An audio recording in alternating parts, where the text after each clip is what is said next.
Something is seriously wrong with Hollywood's most royal couple, Beyonce and Jay-Z. Have we missed all the red flags, or are they just really good at keeping up their facade? Let's dig into it. You know, when you look at Beyonce and Jay-Z and it all seems so perfect, golden couple energy, billionaire brand, kids, you'd swear they're living the fairy tale, but if you peek behind the velvet rope, baby, the red flags are waving hard. First up, the age gap. Jay-Z is 12 years older than Beyonce, and they started dating when she was just 19. That kind of gap in your late teens isn't just different phases of life, it invites a power imbalance. Experts point out that older partners can have parental-like influence, and Bey has said, you know, he taught her how to be a woman. That's not romantic, that's mentorship.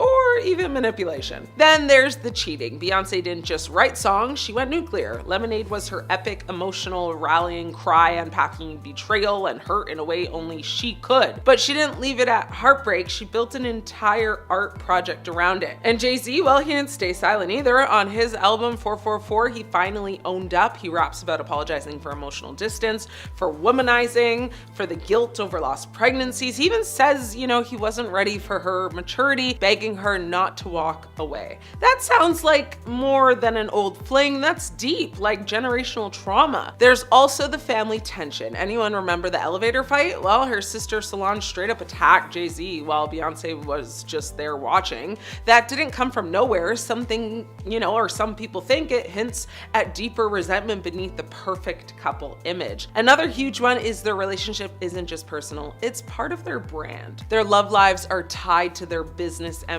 When you're a multi-billion-dollar power couple, breaking up might break more than your heart. It could crack the whole business. And don't think Beyonce is not paying a price. Between her endless grind and the emotional labor, she's pushed herself to the limit. Meanwhile, Jay's made grand apologies through his music. But has the real change stuck? Or is this just another stellar album cycle? I mean, when you add it all up, the age gap, the infidelity, the emotional baggage, the business stakes, their marriage starts to look less like true love conquers all and more like a high-risk corporate merger. So yeah, their relationship might be legendary, but it's far from flawless. They're not just Beyonce and Jay-Z, they're a billion-dollar brand, and sometimes the stakes of staying together feel way bigger than the stakes of leaving. If this were a movie, I'd call it Empire of Regret. Sydney Sweeney and Scooter Braun's relationship is getting a lot of attention lately, but not necessarily for the reasons they were probably hoping for, because every time these two step out in public, the internet seems to have the exact reaction: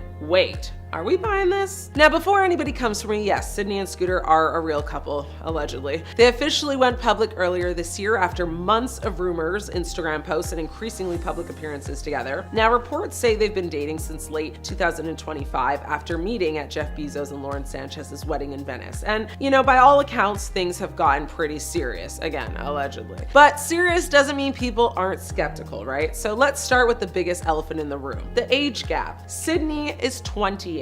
Scooter Braun is 44. That's a 16-year age difference. And while plenty of celebrity couples have larger gaps, we know this, fans haven't exactly embraced this pairing. I mean, a lot of people still associate Sydney with her young Hollywood image, while Scooter is known as the music industry executive behind artists like Justin Bieber and Ariana Grande, and of course, the infamous New York Knicks fan, Taylor Swift. And that controversy brings us to the PR problem. Whether it's fair or not, Scooter Braun has baggage. Lots of it, you know, like a few suitcases full. For years, his name has been linked to one of the most public celebrity feuds of the modern era. So when Sydney started dating him, many fans immediately questioned why she would willingly attach herself to somebody who already comes with a built-in public relations headache. Then came the Knicks games. If you've been anywhere near social media recently, you've probably seen the photos. Sydney and Scooter have been showing up together at multiple New York Knicks playoff and final games. You know, they were there wearing their Knicks gear, sitting courtside, posting selfies, looking very, very camera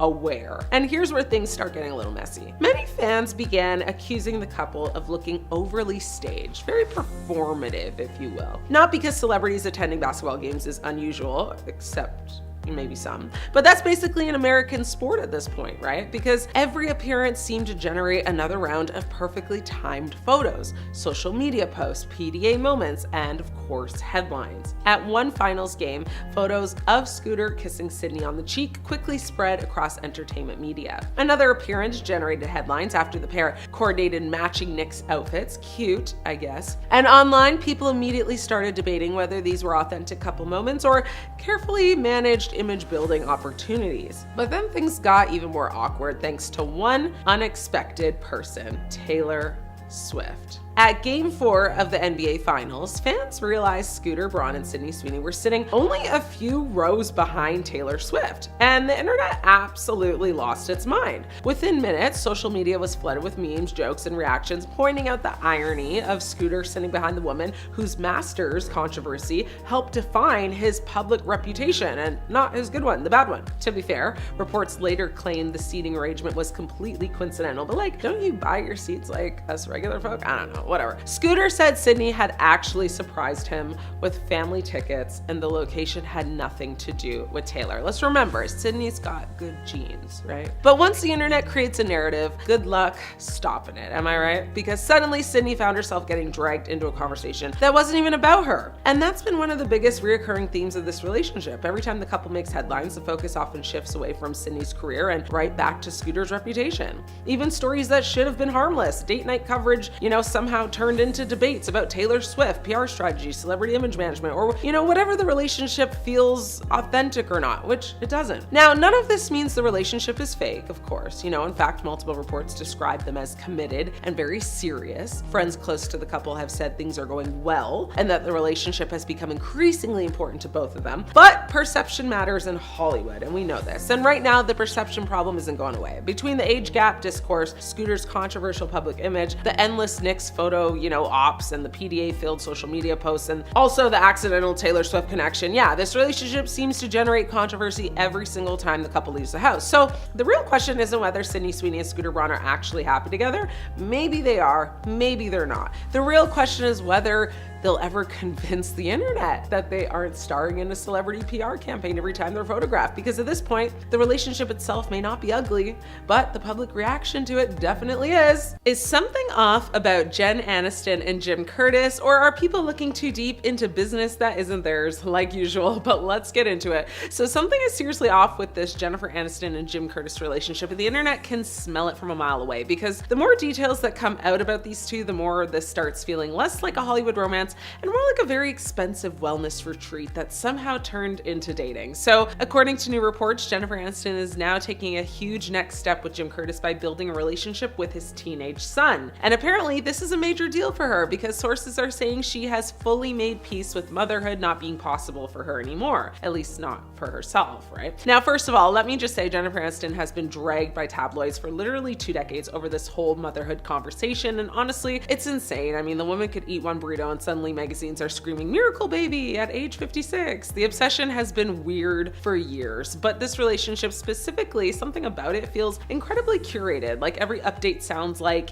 it came from directly, a manifestation podcast or something. Because who exactly is Jim Curtis? Well, he is a hypnotist, wellness coach, manifestation guru, self-help author, and professional aura cleanser, apparently. This man sounds like somebody who, charges $900 to teach celebrities how to breathe correctly under a full moon. And somehow Jennifer Aniston, who has spent years being one of the most private celebrities in Hollywood, is suddenly dating a guy whose entire career is built around emotional healing, buzzwords and Instagram therapy captions. And that alone has people raising some eyebrows. Then there is the timing of all of this. Suddenly stories are leaking about how serious they are getting, how she met his son, how, his ex-wife approves of her, how Jen finally found peace. It all sounds very carefully packaged, like somebody sat down with a vision board and a publicist at the exact same time. And listen, maybe they are genuinely happy. Maybe Jim Curtis really is the, calming, grounded, emotionally evolved king the articles keep describing. But the internet is skeptical because celebrity wellness, men have a track record that is not, let's just say, amazing. And every time Hollywood introduces introduces a new spiritually enlightened life coach boyfriend, it lasts usually about 6 months before we find out he was charging people $400 to scream into the ocean while holding crystals from Etsy. I mean, even fans are confused because Jennifer Aniston has always had this very cool, untouchable energy, you know, America's eternal it girl. And now suddenly she is dating a hypnotist named Jim Curtis who talks about relationship flare-ups on podcasts like he's kind of auditioning to host like couples therapy in Malibu. I don't know. And people are also noticing how fast this escalated. One minute they're quietly vacationing in Spain, next minute he's suddenly everywhere in the headlines attached to her name like a human-sponsored ad for emotional alignment. But honestly, the saddest part of all of this is how much Jennifer's fertility struggles became public. I mean, you know, over the years, I mean, she's openly admitted she went through IVF, you know, privately, while, you know, the media kind of painted her as selfish and career obsessed for not having kids. So now seeing headlines about her finally accepting motherhood may never happen, it feels heavy because behind all this celebrity gossip, there is a real person there who clearly went through painful stuff while the world turned it into tabloid clickbait for decades. I mean, still though, this relationship has the energy of a couple, you know, that drinks celery juice together in total silence while pretending that counts as intimacy. And I cannot be the only one getting suspicious when every article describing this man sounds like it was generated by ChatGPT after, you know, typing emotionally available silver fox who owns, you know, singing bowls. And at the end of the day, maybe Jennifer Aniston finally found her peace, or maybe Hollywood has officially entered its wellness boyfriend era and we're all just forced to watch it happen in real time. Either way, this entire relationship feels less like a romance and more like a Netflix documentary waiting to happen. Hollywood has always loved a controversial romance, from actors dating women young enough to be their daughters to relationships that sparked endless debates about power dynamics and maturity. These are some of the Hollywood age gap couples that made fans seriously uncomfortable. Let's get into it. First up, Leonardo DiCaprio and Camila Morrone. I think that's how you say her name. At this point, Leonardo DiCaprio's dating history has practically become its own internet meme. When Leo was 44 years old, he was dating actress and model Camila Morrone, who was only 22. That's a 22-year age gap, and fans immediately had opinions. I mean, lots of them. The criticism got so intense that Camila actually had to publicly address it and tell people that anyone should be able to date who they want to date, which is fair, but you know, the internet wasn't having it. People became obsessed with tracking Leo's relationships and noticed a pattern here. Many of his girlfriends seemed to be like under 25. When Leo and Camila eventually broke up shortly after she turned 25, the memes exploded all over social media. I mean, whether fair or not, the relationship became one of the most talked about age gap romances in modern Hollywood. Next up is Aaron Taylor-Johnson and Sam Taylor-Johnson. This couple still sparks debates to this day. Aaron was just 18 years old when he met director Sam Taylor-Johnson on the set of the film Nowhere Boy. Sam was 42. That's a 24-year age gap, and that immediately raised eyebrows. Critics questioned the power dynamic because she was the director and he was the young actor starring in the movie. Now, the couple got engaged quickly and married in 2012 and are still together more than a decade later. Aaron has repeatedly defended the relationship and called the public obsession with their age difference just bizarre. But even after all these years, many fans still debate whether the relationship would have received the same reaction if the genders were reversed. Next up is Dane Cook and Kelsey Taylor. Now, comedian Dane Cook managed to shock the internet without even telling a joke. When people discovered that Dane was dating singer Kelsey Taylor, there was immediate backlash because of their age difference. Dane was in his 40s when the relationship became public, while Kelsey was still a teenager. Yeah, rough. The couple has a 26 to 27 year age gap depending on the year being discussed, and online criticism was, you know, relentless, obviously. Dane has openly joked about the age difference in interviews and stand-up specials, but that hasn't stopped people from questioning their relationship. The controversy followed them all the way to their engagement and eventual marriage. Next up is Dennis Quaid and Laura Savoy. Now, Dennis Quaid found himself back in the headlines when he started dating Laura. The reason? A nearly 40-year age gap. Quaid was in his mid-60s while Laura was a PhD student in her 20s when they met. The internet immediately had opinions, and many people questioned how two people from completely different generations could even relate to each other, right? Dennis has repeatedly defended the relationship, saying age simply wasn't something that came up between them and that their connection felt, I don't know, natural. The couple married in 2020 and remain together today, but their romance is still frequently mentioned whenever people discuss celebrity age gap relationships. And lastly, we have Al Pacino and Noor Alfallah. Hopefully I'm saying that right. If you thought the others were surprising, wait until you hear this one. So Hollywood legend Al Pacino welcomed a child in 2023 with Noor. The age gap? More than 50 years, yeah. Pacino was 83 years old while Nor was in her late 20s. The news immediately dominated headlines and social media. People were genuinely stunned and shocked. Some fans joked that Al Pacino's birth certificate belonged in a museum, while others questioned how a relationship with such an enormous generational gap could even function. To be fair, both, appeared completely unbothered by the criticism, but online reactions ranged from disbelief to absolute confusion. Even in a town famous for unconventional relationships, this one, had people doing like a double take. And honestly, if somebody told you 20 years ago that Al Pacino would be changing diapers in his 80s, would you have believed them? Could a divorce for Justin and Hailey Bieber be on the horizon for the new year? 2026 might be the year they say, we're done. Okay, let's talk about Justin and Hailey Bieber, the couple that has been trying so hard to convince the world they're fine that it has officially become the biggest red flag of the decade. I mean, if you have to repeatedly announce that you're good, strong, and taking things day by day, you're not announcing stability, you're announcing the countdown to your divorce. Let's start with Justin, because this man has spent the last 2 years expressing his feelings exclusively through Instagram captions that read like the diary entries of someone who just discovered heartbreak for the very first time. I mean, at one point, he wrote a whole paragraph confessing that he's broken, angry, fragile, struggling, everything except happy in his marriage. These weren't cryptic quotes, these were the emotional equivalent of a flashing neon sign that says, "My marriage is on fire and I'm standing in the flames with an acoustic guitar." Meanwhile, Hailey has been posting her own curated kind of melancholy stuff. I mean, she's dropping lines like, "I am imperfect, I have been rejected, and I still have purpose," which is exactly the kind of thing you post after realizing, affirmations won't fix a relationship that feels like a group project where you're the only one doing the work. And when she said they were just taking it, a day at a time, every therapist worldwide quietly raised an eyebrow. Nobody who's in a healthy marriage says we're taking it a day at a time. That's what you say when your relationship is on the same life support machine as a plant you forgot to water for 3 weeks. And let's talk about the dynamic here, because these two have an energy that screams, we love each other, but we don't actually like each other. The vibes are tense. Justin has publicly shaded Hailey more than once, like when he told her she'd never be on the cover of Vogue, and then she went and landed the cover of Vogue, and he posted it with the enthusiasm of a man who just realized his wife exceeded a standard he set as a joke. That is not support. That is embarrassment disguised as pride. I mean, their public moments don't help either. They look like a couple whose arguments start with, "I'm fine," and end with one of them crying in a Range Rover while paparazzi zoom in from across the street.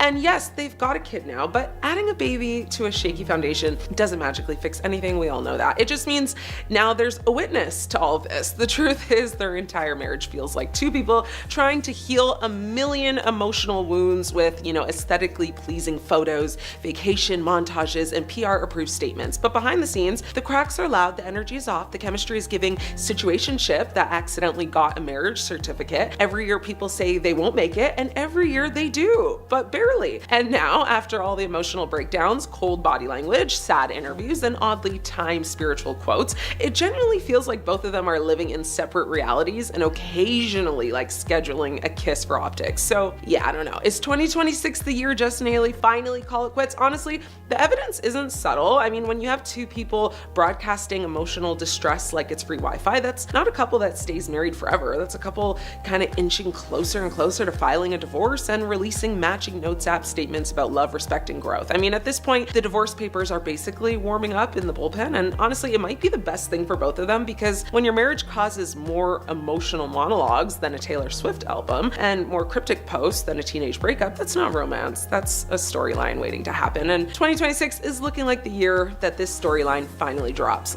Ashton Kutcher and Mila Kunis's marriage is in serious trouble, and insiders are now saying things are worse than fans thought. Fans used to gush about them as the cute Hollywood couple. Now they're whispering that Ashton has checked out emotionally, while Mila feels isolated, frustrated, and alone in the relationship. And it's not just rumors. Friends are raising red flags. Let's get this straight. Ashton Kutcher isn't ignoring his marriage because he's jet-setting for romantic getaways. No, according to insiders, he's so absorbed in the tech world and his latest business obsessions that he's barely present at home. Sources say Ashton's focus has shifted entirely to networking with tech bros, investing, and building his second career, leaving Mila to deal with life, kids, and Hollywood on her own. Friends are reportedly worried that Ashton's priorities are so out of balance that Mila is left feeling very isolated. A pretty brutal description for someone who's supposed to be your partner for life. And here's where it gets even messier. Sources who've known them for years say things have changed dramatically in recent months. According to insiders, Mila and Ashton no longer share the same energy, goals, or even the same circle of friends. And that's exactly how marriages crack and collapse behind closed doors. One friend reportedly warned Ashton that he's lost interest in building a life with Mila like he used to, because all of his energy is tied up with tech events, fundraisers, and business lunches with new associates. Now, let's talk about isolation. Not as some cute quote on a coffee mug, but the real buzzword insiders are using. According to reports, Mila doesn't want to give up her Hollywood life or her career, and she doesn't want to be left alone raising their kids while Ashton chases deals and board memberships across Silicon Valley. That's not tension, that's a relationship growing apart. When one partner feels sidelined and the other is emotionally unavailable, flames go out fast, and the pressure is only getting worse. Fans haven't forgotten past controversies, like the backlash over their apology letters supporting convicted that 70s show co-star Danny Masterson, which still haunts their public image online. Even when they try to appear united on red carpets, some fans are now shouting that they're not forgiven and their public smiles look more like PR damage control than real happiness. That's the kind of heat that gets under a couple's skin when the cameras stop rolling. Ed out together, coordinated denim looks, Rome strolls, even family vacations. But insiders say those moments are more about saving face than saving a marriage. It's the old Hollywood playbook. Look happy in paparazzi pics, ignore the cracks nobody sees off camera. But when people who actually know you are saying things like, he needs to step up, you know it's past denial. So what's really going on with Ashton Kutcher and Mila Kunis? Are they heading for divorce or just in the worst rough patch of their marriage? Here's the brutal takeaway. When one spouse checks out emotionally and invests their time elsewhere, it's not just trouble, it's a slow unraveling. Let me know what you think in the comments. Is this marriage on the rocks, or are they just weathering a storm Hollywood style? Something is seriously wrong with Benny Blanco,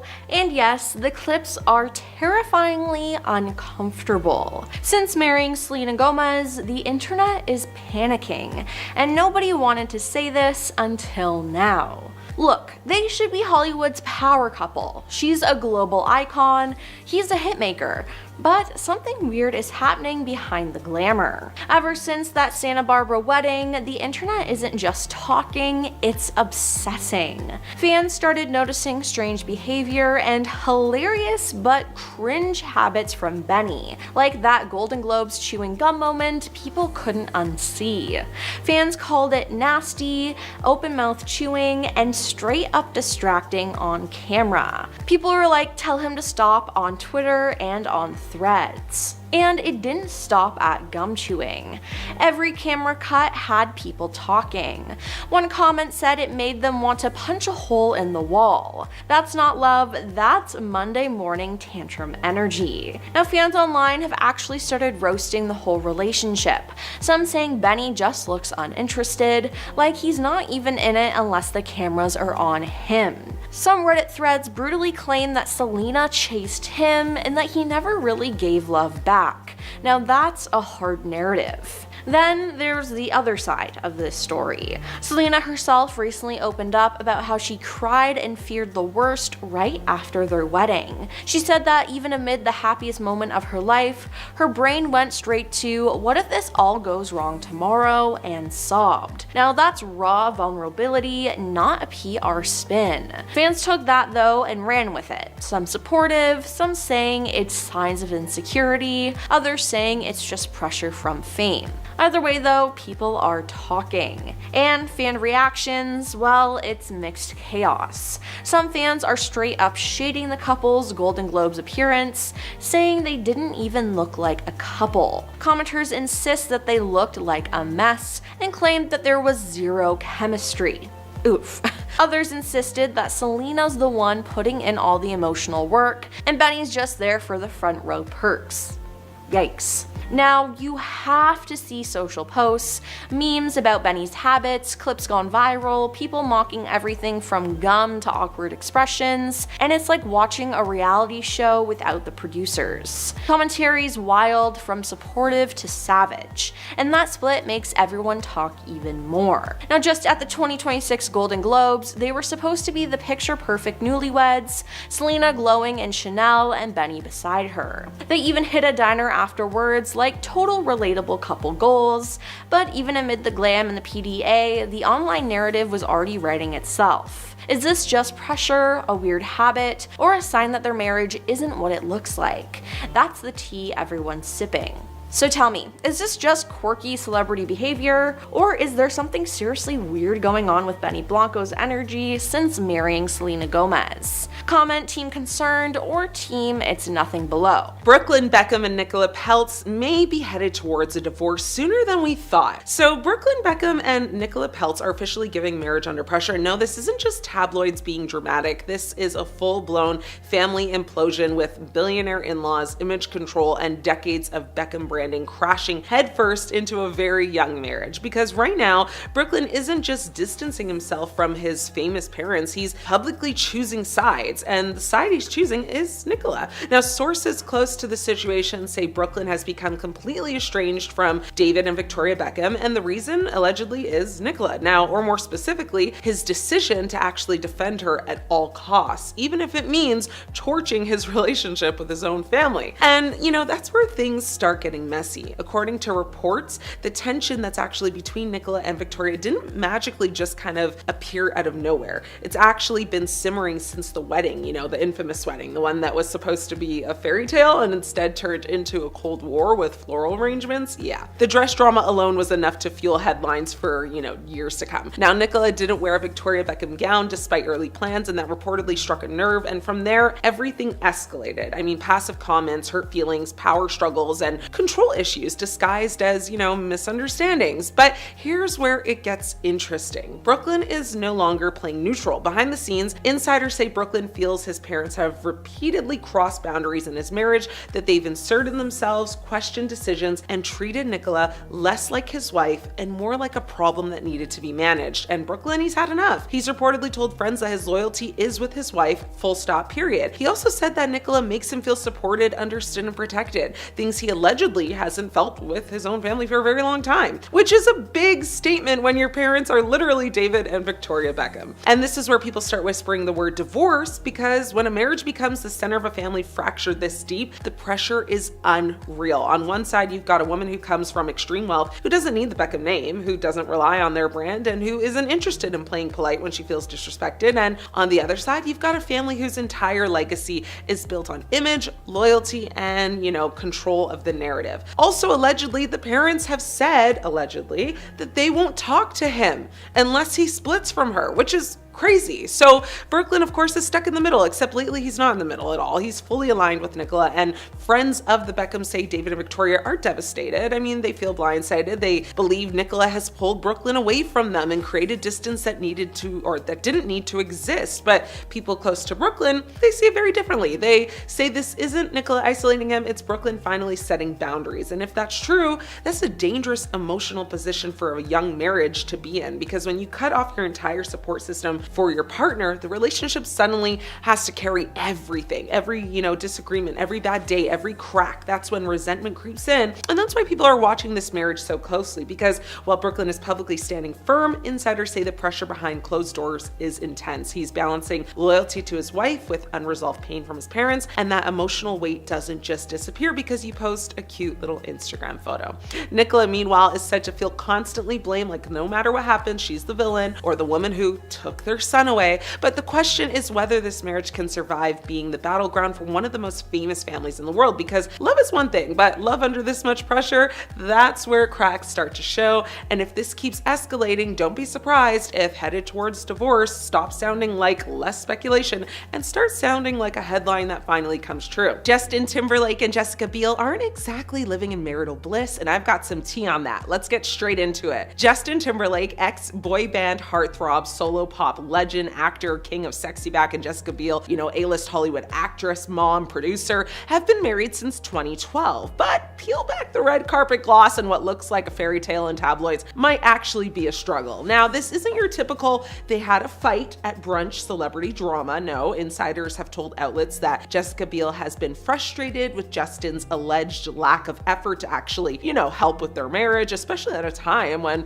his schedule should have given him space to focus on family. And yeah, it doesn't stop there. Sources have even described the couple's marriage as having little to no intimacy, a dry, passionless dynamic that would be tough for any relationship, let alone, one always in the public eye. To understand why this is such a topic, we have to rewind a little bit. Justin Timberlake doesn't exactly have a spotless reputation when it comes to relationships. Even before Jessica, his history was, punctuated with rumors and controversies from the infamous Crimea River era, and all the speculation about Britney Spears, to flirtation scandals and very public celebrity moments that kept his name in gossip columns. Now, that particular pattern didn't magically disappear once he married Biel. I mean, in 2019, Justin was photographed hand in hand with his Palmer co-star in New Orleans, cozy enough for a public apology. He ended up deleting the post, claiming it was a lapse in judgment and blaming, alcohol while insisting nothing happened physically. Okay. That's the kind of message the public remembers, and one that sparks serious public gossip about,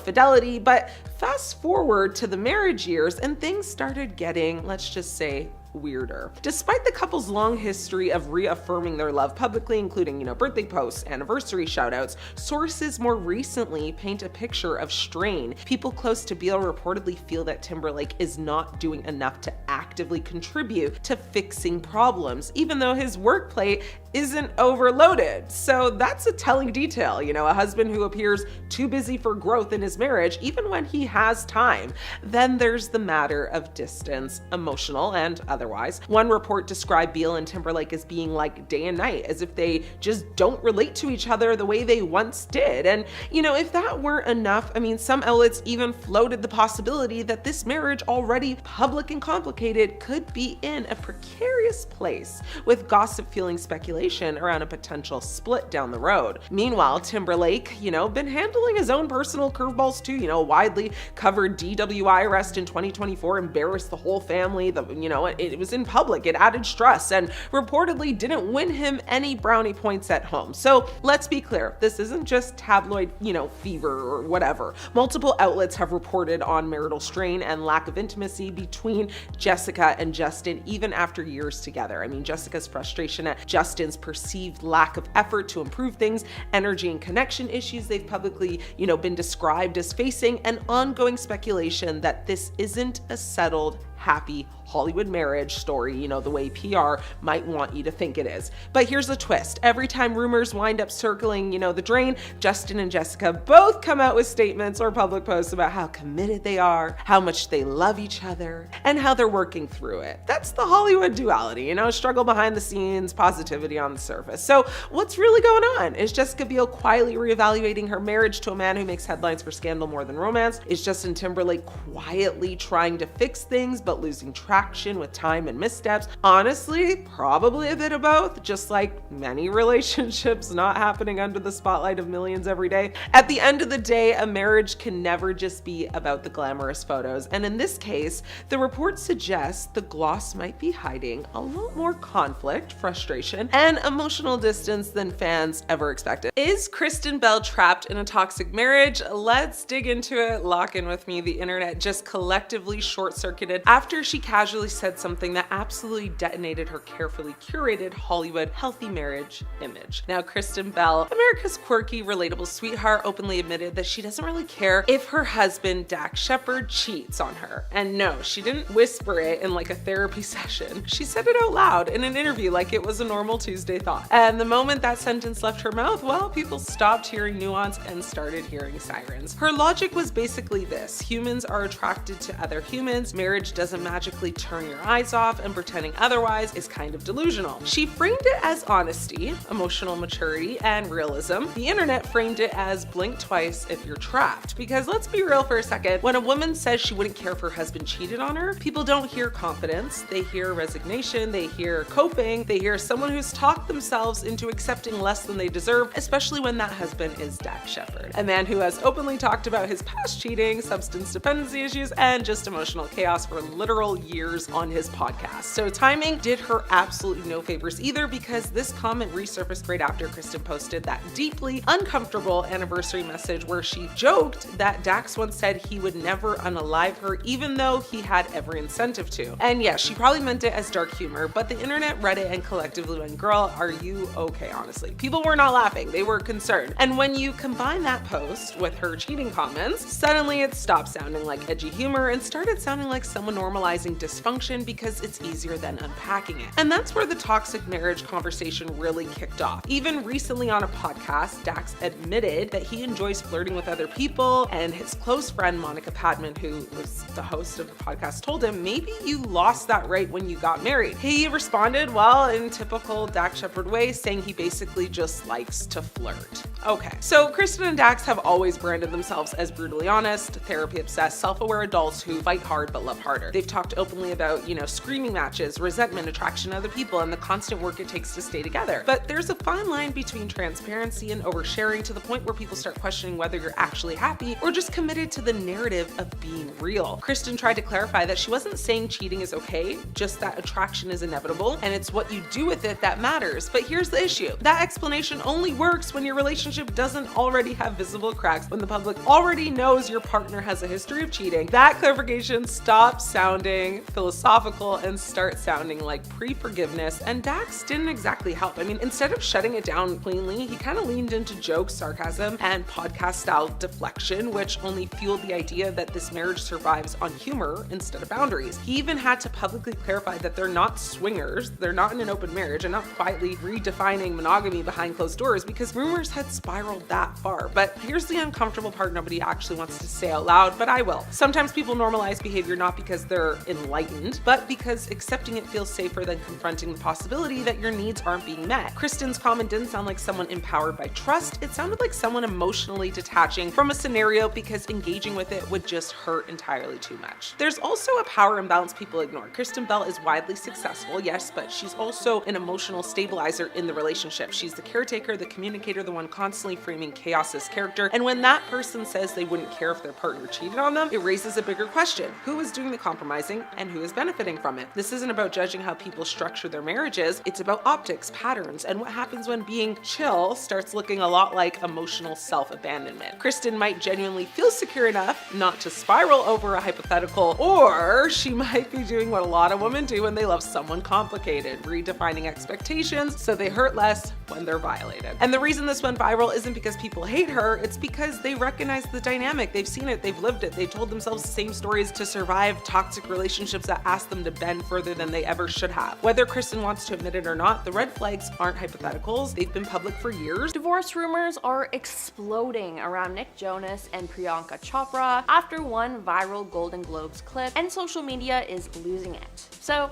let's dig in. Here's what kicked off. At the 2026 Golden Globes, Nick Jonas was caught stepping outside mid-show alone. In a viral video, the internet instantly flipped over. Fans started screaming, something's wrong, and of course, divorce rumors hit at warp speed. But wait, before the rumor mill goes full meltdown, Nick actually explained why he walked out. He said the awards show noise triggered his social anxiety, hitting him like a gut punch, and fans actually rallied behind him for speaking openly about it. Now, of course, some corners of the internet did not wait for facts. Clips of Nick alone sparked comments like "divorce coming soon," and strangers online began breaking down their body language like amateur therapists. One user even tweeted that their chemistry looked non-existent, saying Nick looked annoyed while Priyanka looked confused. That's the fuel that ignites the headline fire. And let's rewind, as this isn't the first time people have read too much into this couple. At the 2025 Met Gala, body language experts and social media detectives claimed that their red carpet energy was tense, awkward, and less romantic than usual. Experts said they looked strained, less tactile, and not as playful as we're used to,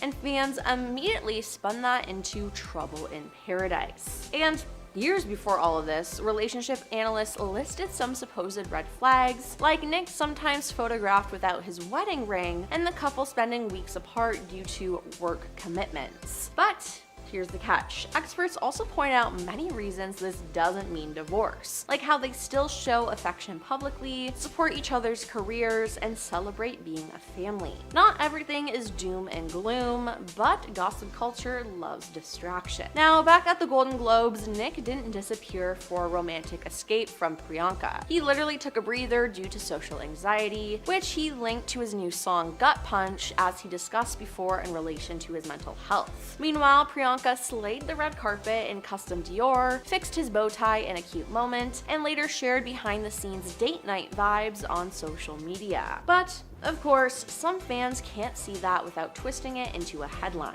So why is the internet so ready to write them off? Part of it's simply celebrity culture. People love seeing a perfect couple fall apart. Plus, long work schedules, different cultural backgrounds, and past bouts of awkward body language keep fueling speculation online, despite no confirmed breakup. Comment threads are wild, with fans dissecting every photo, video, and split-second moment, a reminder that fans can create drama faster than Hollywood publicists can stomp it out. But let's look at the actual moments from them. Nick and Priyanka walking the carpet together, Priyanka adjusting his tie playfully, romantic getaway clips on Instagram where they're clearly affectionate. That doesn't scream divorce imminent, it screams Hollywood couple under a microscope. Starting off our list at number 10 is Green Lantern. Ryan Reynolds and Blake Lively seem to be the perfect couple these days, looking all cute and stuff all over the media with their perfect looking kids. I'm not jealous or anything, but their relationship was a bit of a tangled story in the beginning. The two of them met when they were working together on the movie Green Lantern, which is when it was suspected they had a thing for each other. Paparazzi kept getting pictures of them being all cozy together while filming, and they were often seen hanging around New York. Here comes the tangles. Ryan was actually married to Scarlett Johansson at the time, and Blake was in a relationship with her Gossip Girl love Penn Bagley. They always denied the accusation and claimed to be just friends, but it caused a lot of controversy for the relationships, which both eventually ended. Shortly after filming ended, Lively broke up with Penn in 2010, and later in 2011, Scarlett and Ryan got divorced. Coincidence? I think not. Blake and Ryan ended up getting married in 2012 and are still going strong. It's a shame that it took a failed marriage to get there though. At number 9 is Dream House. Daniel Craig and Rachel Weisz met on the set of Dream House and were co-stars and lovers throughout their time filming together. However, it was a huge scandal because they were both with other people at the time, Daniel being engaged to his partner. Reports said they were both having affairs, which is probably why they ended their relationships with their partners before the movie even hit theaters. This movie not only ruined one relationship, but two, which is a huge blow. When speaking about it, they don't come out and admit that the movie is what ended the relationships, but Rachel speaks about what she was doing wrong even before meeting Daniel. She said, I quote, "I worried about so many things and it was hard for me to feel happy or understand what made me happy. So I guess when she met Daniel,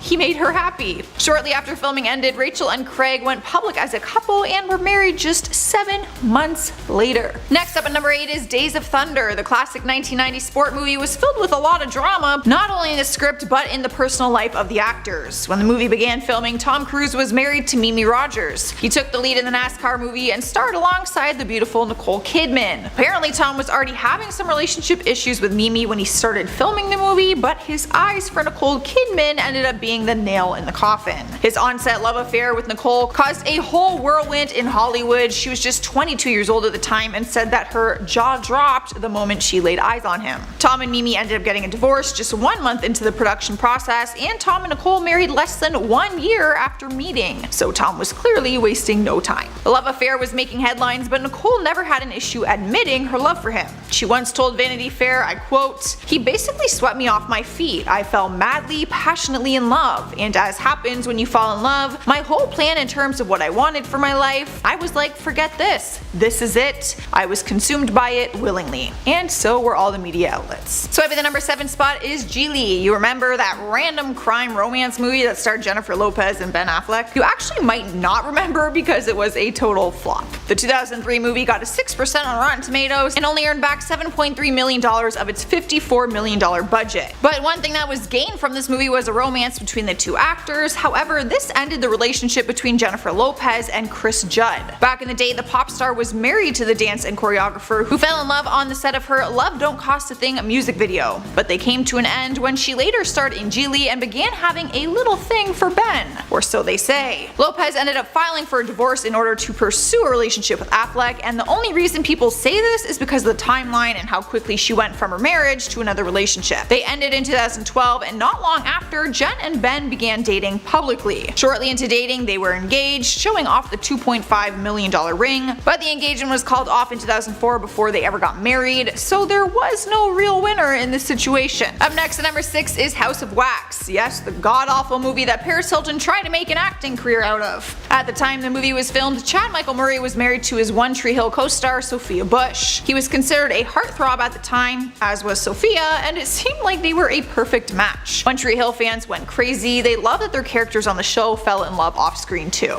But their love affair didn't last long after Chad starred in House of Wax with Paris Hilton. Reports were made saying that Paris and Chad hooked up during their time together on set, despite the fact that he was married. It didn't take long for rumors to spread, and the press jumped on the love triangle story. Sophia ended up filing for divorce, and during an interview she was asked about the situation, and she replied with, I quote, "That's such an interesting question, but my mother once said to me that if you don't have anything nice to say, not to say anything at all." Boom. My mom says the same thing. Halfway through our list at number 5 is Proof of Life. Another high profile couple that crashed and burned because of a movie was Meg Ryan and Dennis Quaid. Meg starred alongside Russell Crowe when filming Proof of Life, and as we know, Crowe was always considered to be the bad boy type in Hollywood. Maybe that's why Meg was attracted to him. But really, the only person she should have had eyes on was her husband at the time, Dennis, seeing as they were married for a decade at that point. Meg ended up having an affair, hooking up with Russell through filming time, and the scandal spread like wildfire. She was painted all over the media as a cheater, but she still claims the story was never told right. It's been said that Dennis had cheated on her many times, and they were already having issues when she started to film. The love affair between Meg and Russell didn't last long, and I don't think it's fair to just blame the movie for this. I'm looking at you, Meg. Coming in at number 4 is Titanic. At the time the iconic movie was being filmed, the director James Cameron was married to the Terminator star Linda Hamilton, but a scandal occurred on the set of the movie, and surprisingly it didn't include the two main actors. The director and his wife were together for many years at the time, even though it was his third marriage at that point. News broke that he was having an affair with Susie Amos, and Linda up and left him. However, there was a period of time when Cameron went back to Linda, but it didn't last long, and he was once again back in the arms of his lover Susie. The two of them eventually got married, and it became his 4th and final marriage. Although one marriage was shattered, another one was gained, and it was one that lasted. James and Susie are still married to this day, at the time of this recording of course, and they have 3 children together. Linda once opened up about it and confirmed that he wasn't actually cheating on her. She said, I quote, "Titanic was the most painful thing in the world, but this wasn't because Jim was cheating on me. Jim went off with Susie because we were taking a break from each other, and he was free to go with her. It was a painful time because we'd had a relationship where I'd push him away, then he'd push me away. Frankly, most of our relationship was us taking a big break." Well, there you have it folks, straight from the horse's mouth, he is not a cheater. Alright guys, at number 3 is Daredevil. So when Daredevil was filming, both Jennifer Garner and Ben Affleck were in committed relationships. This was the time when Ben was with J-Lo and Jennifer had a long-term relationship with Scott Foley. Neither of the actors have admitted to hooking up on set, but comments have been made by Ben, who later said he fell in love with Garner while working with her on the movie. His exact words were, I quote, "That's where I found my wife. We met on Pearl Harbor, which people hate, but we fell in love on Daredevil." They may have fallen in love on set, but it did take a while for them to ever become an official item. It wasn't like this huge big love affair scandal, and it didn't seem to affect Ben and J-Lo because they were still together a year after the movie was filmed. A relationship that it did seem to affect was Jennifer and Scott's, who ended up splitting just 2 months after. It was only a matter of time before Ben and Garner got together though, 1 year later to be precise. I can hardly keep up with Ben's love life on this list. In spot number 2 is Mr. and Miss Smith. Many people will remember this movie as Happier Times because it's when Brangelina was born. Brad Pitt and Angelina Jolie met on the set of this movie and ended up becoming the golden couple of the century. Only downfall was that Brad was actually married to Jennifer Aniston at the time that all of this was going down. It was the big debate in Hollywood whether Brad was having an affair or not. Angelina and Brad both denied that they ever had an affair while he was still married, but that argument fell apart when she admitted during an interview that she couldn't wait for her children to be old enough to see the movie where she fell in love with their father. At that point, people were calling her a homewrecker and everyone thought that Brad was a little scummy. When asked about the possible love affair later on, Jolie said, I quote, "It took until really the end of the shoot for us, I think, to realize that it might mean something more than we'd earlier allowed ourselves to believe, and both knowing that the reality of that was a big thing, something that was going to take a lot of serious consideration." Yeah, taking into consideration that he has a wife is definitely something serious. Taking the #1 spot on our list is Snow White and the Huntsman. I feel like I've told this story a lot on our channel, but that's because it was so damn scandalous. This was the movie that shattered the hearts of Twilight fans because it introduced Twilight actress Kristen Stewart to the director Rupert Sanders. At the time she was filming this movie, she was dating her Twilight co-star Robert Pattinson. Fans were shipping hard for them for years, so when they finally got together, it was incredibly exciting.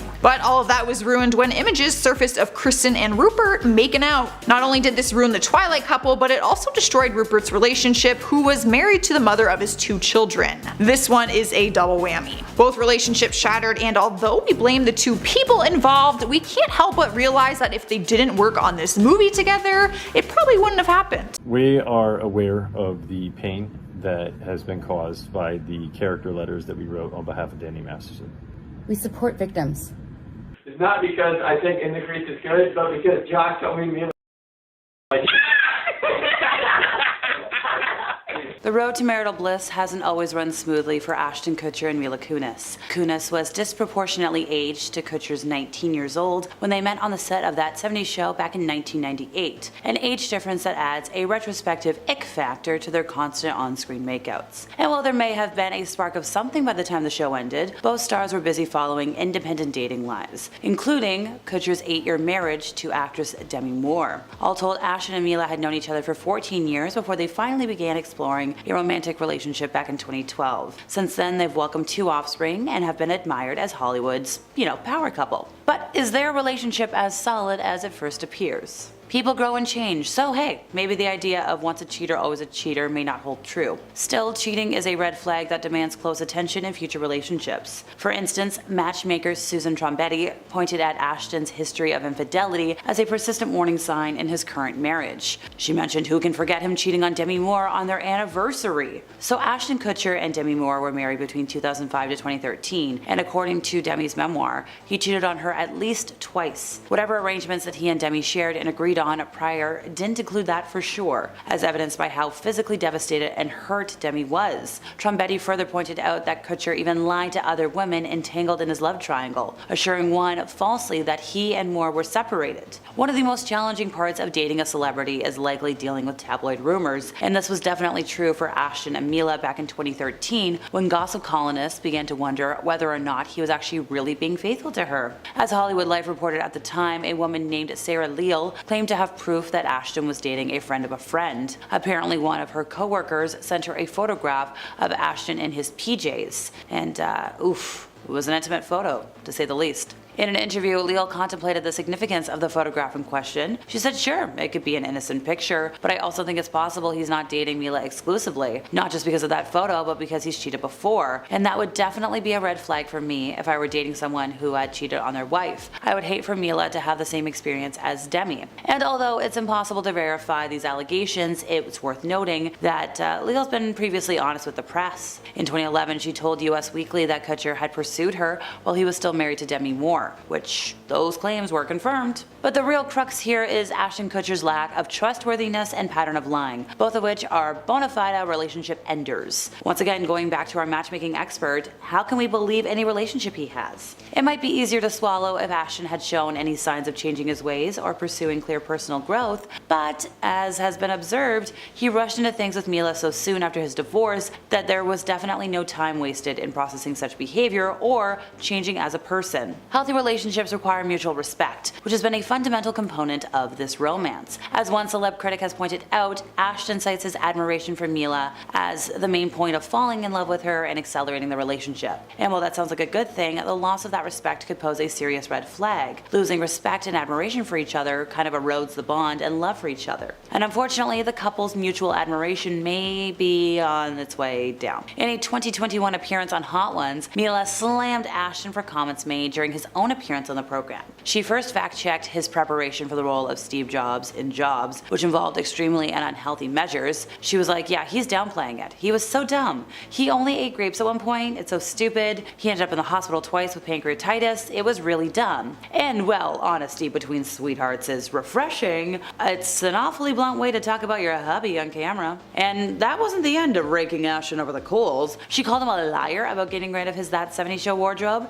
shouting at Ashton as he waited off screen. Now sure, these comments were delivered with a smile, but even seemingly harmless jokes can be signs of problematic behavior or more deeply rooted relationship issues. So look, this romance kind of escaped any kind of criticism for a long time, despite the whole Demi love chaos kerfuffle. However, outrage did erupt over the couple's role in the trial of their former That 70s Show co-star, Danny Masterson, putting a new spotlight on this couple and their life together. To make things brief and to be internet safe, folks, Danny was convicted of some pretty heinous crimes. He's been sentenced to 30 years in prison. That's all I can say. Mila and Ashton, among others, wrote letters of support for Masterson's character in hopes of lightening his sentence. And as one expert explained, this couple was united in writing their letter to the judge, trying to show leniency towards their friend. And when the letter became public, there was a large outcry and criticism of the couple. And then the two released an apology video. Now, copies of the video are still easy to find. We have a copy of it. But while issuing a quick apology seems like the right first step, expert critics point to the video as cloaking some deeper red flags here, because it did not seem to the experts that Mila was speaking from her heart on such a critical issue. There might be a rift in the couple's values and responses to crises. In the long run, such dissonance could create more severe lesions in the relationship. One person summed it up best, saying they need to be aware of being divided on issues that truly matter. For all couples, celebrity or otherwise, retaining some individuality and meaningful interests outside your relationship is kind of important. And unfortunately for Mila and Ashton, the fallout from their letters during this trial has also impacted their external sources of fulfillment. So following all the outrage, and rightfully so,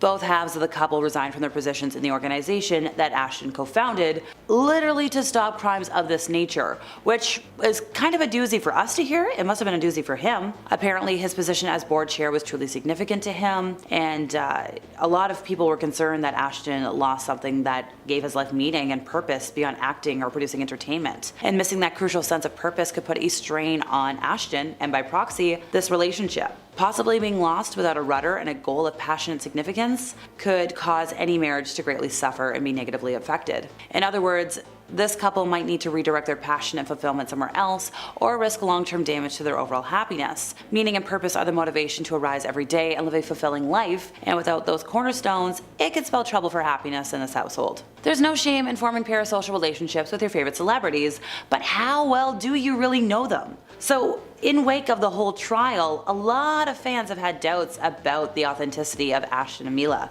Going back to our celebrity matchmaker from earlier, she shared some hints about public sentiment following the debacle and what it might indicate. Because for one thing, going back to that video apology, it's been controversial to say the least. It's a half-hearted attempt at an apology, and it had to be awful and devastating for any victims to see. It also just came across as self-serving, insincere, and it was really like, we're just trying to save our reputation, which is kind of a far cry from the image of the genuine sweethearts that the couple had previously cultivated, and naturally calls into question how much of their public life is reliable. A disconnect between public persona and personal life can be a huge relationship red flag, not to mention that such a visible fall from grace would put pressure on any couple, because being a hypocrite is just an example of how you can't trust who anybody really is. Actions speak louder than words. So, in other words, while it all may seem, good and fine and dandy from an outsider's perspective, we really don't know these guys, or the true state of their relationship. So when it came time to film the 5th episode in season 1 of That 70s Show, Mila was feeling nervous because she had already read the script and she knew she was gonna have to kiss somebody.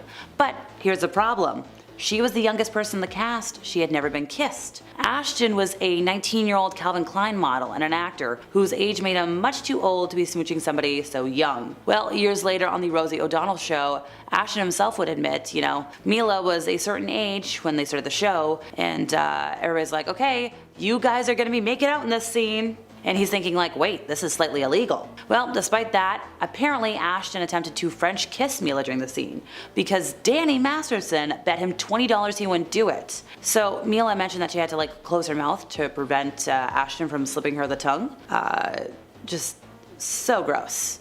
So gross. As far as first kisses go, this one showed no respect for Mila's feelings. It was just, ugh. First off, we have Sean and Camila. While they have been friends for years, it wasn't until July 2019 when Shawn Mendes and Camila Cabello announced they were dating. The couple had already collaborated on several hit songs together, including their smash hit Senorita, and it seems as if working on music so frequently is what eventually led them to form a relationship. But since going public with their romance, fans haven't been convinced that their pairing is genuine, with many speculating whether the whole thing was just one big PR stunt to further promote their solo careers. Given that they've had a lot of success with their collaborations, pairing up and telling the world that a relationship came out of their frequent studio sessions isn't that hard to believe, but fans have a lot of reasons to believe this romance is nothing but smoke and mirrors. Once their second single, Senorita, was released in June 2019, both singers appeared very affectionate towards each other both on stage and behind the scenes. The following weeks, Camila and Sean were seen everywhere, sharing plenty of date nights as their song continued to climb the charts, eventually reaching the top spot on the Billboard Hot 100 and selling well over 4 million units in the US alone. By July, the pair went public with their romance, but it wasn't long before people started speculating whether their supposed love for one another was a PR stunt. Fans on social media were quick to voice their opinions about the news of Camila and Sean dating, with one person saying, quote, "Which was the worst attempt at a fake relationship PR stunt to promote a collaboration? Zed dating Selena Gomez or Sean dating Camila?" Another writing, "Are you guys done promoting Senorita yet?" Next up, we have Lindsay Lohan and Samantha Ronson, an English DJ. Perhaps Samantha wanted a little taste of fame when she got into a tumultuous relationship with Lindsay Lohan. Lindsay and Samantha made headlines during their relationship, which went down in absolute flames in 2009. Videos of their dramatic fight even hit the internet, including one where they tearfully fought outside of Samantha's home. Then, in a tweet, Lindsay accused Samantha of cheating on her. Quote, "Being cheated on does wonders to you. I'm doing this publicly because you and your friends call People magazine. So, you win. You broke my heart. Now go away. I loved you," she tweeted, adding, "Please leave me alone and stop staying in the room below me. You've woken me and my mother up. Go to bed. Keep cheating. You win." Next up, we have Jesse James and Sandra Bullock. Sandra Bullock was already one of the world's highest paid actresses before they started dating. In 2013, she got paid $70 million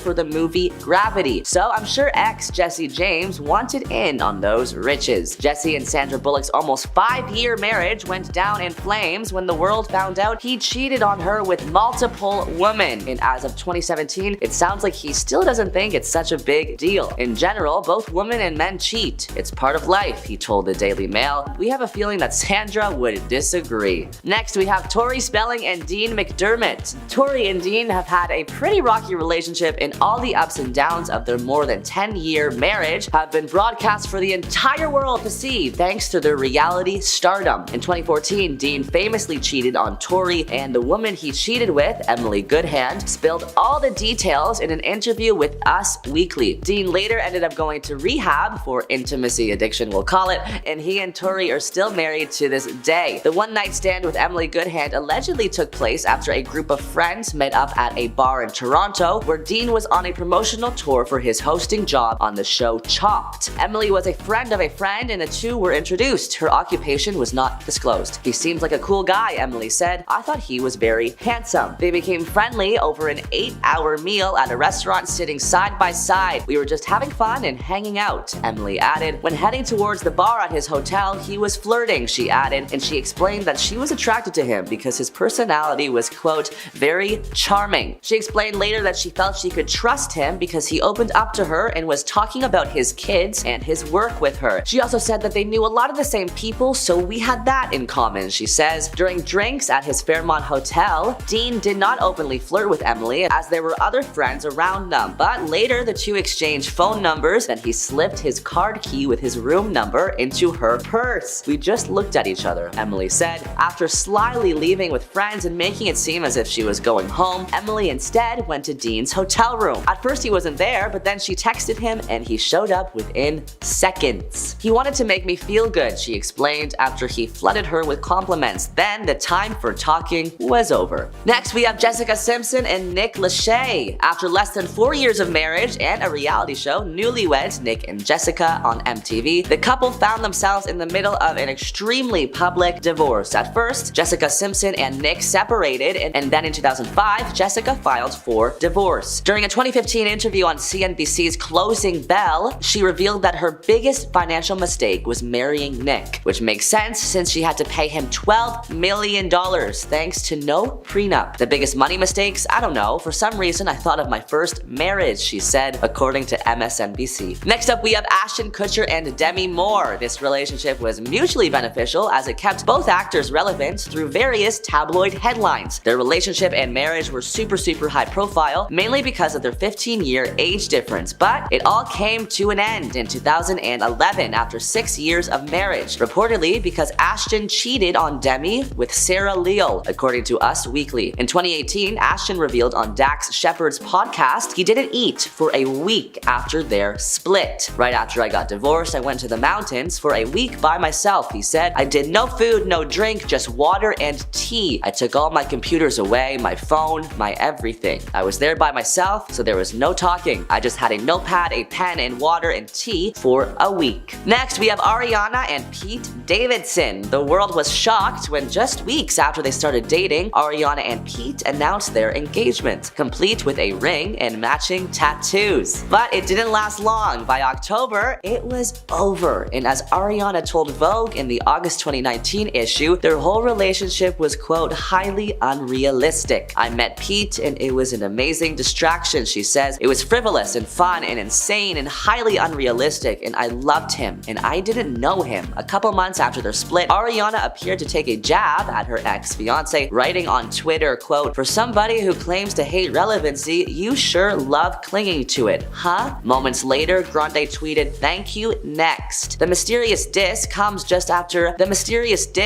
just a few hours after Saturday Night Live released a promo video for that weekend's episode in which Pete Davidson jokingly proposed to singer Maggie Rogers. Hey Maggie, I'm Pete. You want to get married? Davidson says in the clip as Jonah Hill cringes while standing in between them. Next, we have Angelina Jolie and Billy Bob Thornton. When Billy Bob and Angelina first got together in 2000, they were known for their quick, passionate love and the fact that they wore vials of each other's blood around their necks. Not weird at all. But they only stayed married for 3 years, and in 2018, he told HFPA in Conversation podcast that they would have stayed together if what they wanted out of life wasn't so vastly different. We just had different lifestyles, he says. Hers is a global lifestyle and mine is an agoraphobic lifestyle. So that's the only reason we're probably not still together maybe. There was a different path in life that we wanted to take. Now let's discuss Tom Cruise and Nicole Kidman. Nicole and Tom were married for 11 years, and when they divorced in 2001, Tom got custody of both of their children. In 2019, reports from the Daily Mail surfaced claiming that Tom was banning Nicole from their 24-year-old son Connor's wedding. Rumor has it that Tom's faith in Scientology is what made them split up, but Nicole told Who magazine she has no regrets. There were times following the divorce when I thought, wow, this is the loneliest existence. But with Tom, it was a fantastic decade, she told the magazine. I wish all the people that have been involved in my life well, because it's very important to me to be in a place of forgiveness and love. Lastly, we have Miley Cyrus and Luke Hemsworth. Fans think they initially got together just to promote their new movie. Cyrus and Hemsworth met met in 2009 on the set of The Last Song, the movie adaptation of the popular Nicholas Sparks novel. Shortly after filming Wrapped, the two confirmed their romance when they had a PDA-filled goodbye at the airport. Actor Alex Emanuel, who watched their quote full-on makeout, said the ultra-romantic exchange was like a scene out of an old movie where the guy is getting on a train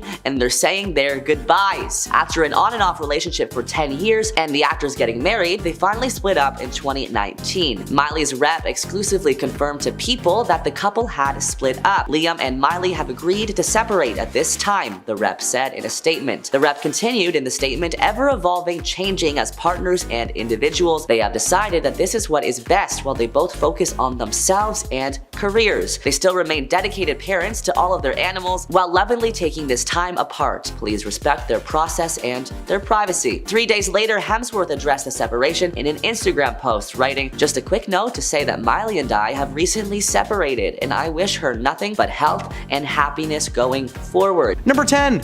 Leo DiCaprio. Leo has had several younger partners over the years. He's never dated anyone older than him or even close to his age. Earlier this year, a Twitter user actually took the time to create a chart showcasing the age gap slowly growing between himself and his newest partners. He is currently dating a woman by the name of Camila Morone, who is 22 years younger than Leo.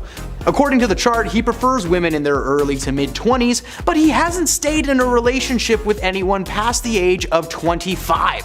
He's actually broken up with 3 women just because they turned 25. Like, how messed up is that? Like they expired or something. That's not a thing. Despite severe online backlash from internet trolls, Camila hit back at the criticism by sharing several photos of other couples with much larger gaps than hers and Leo's. As you will see throughout the rest of this list, the statement is very true. While other entries will be a bit more wholesome, Leo's story of love is clouded with anxiety.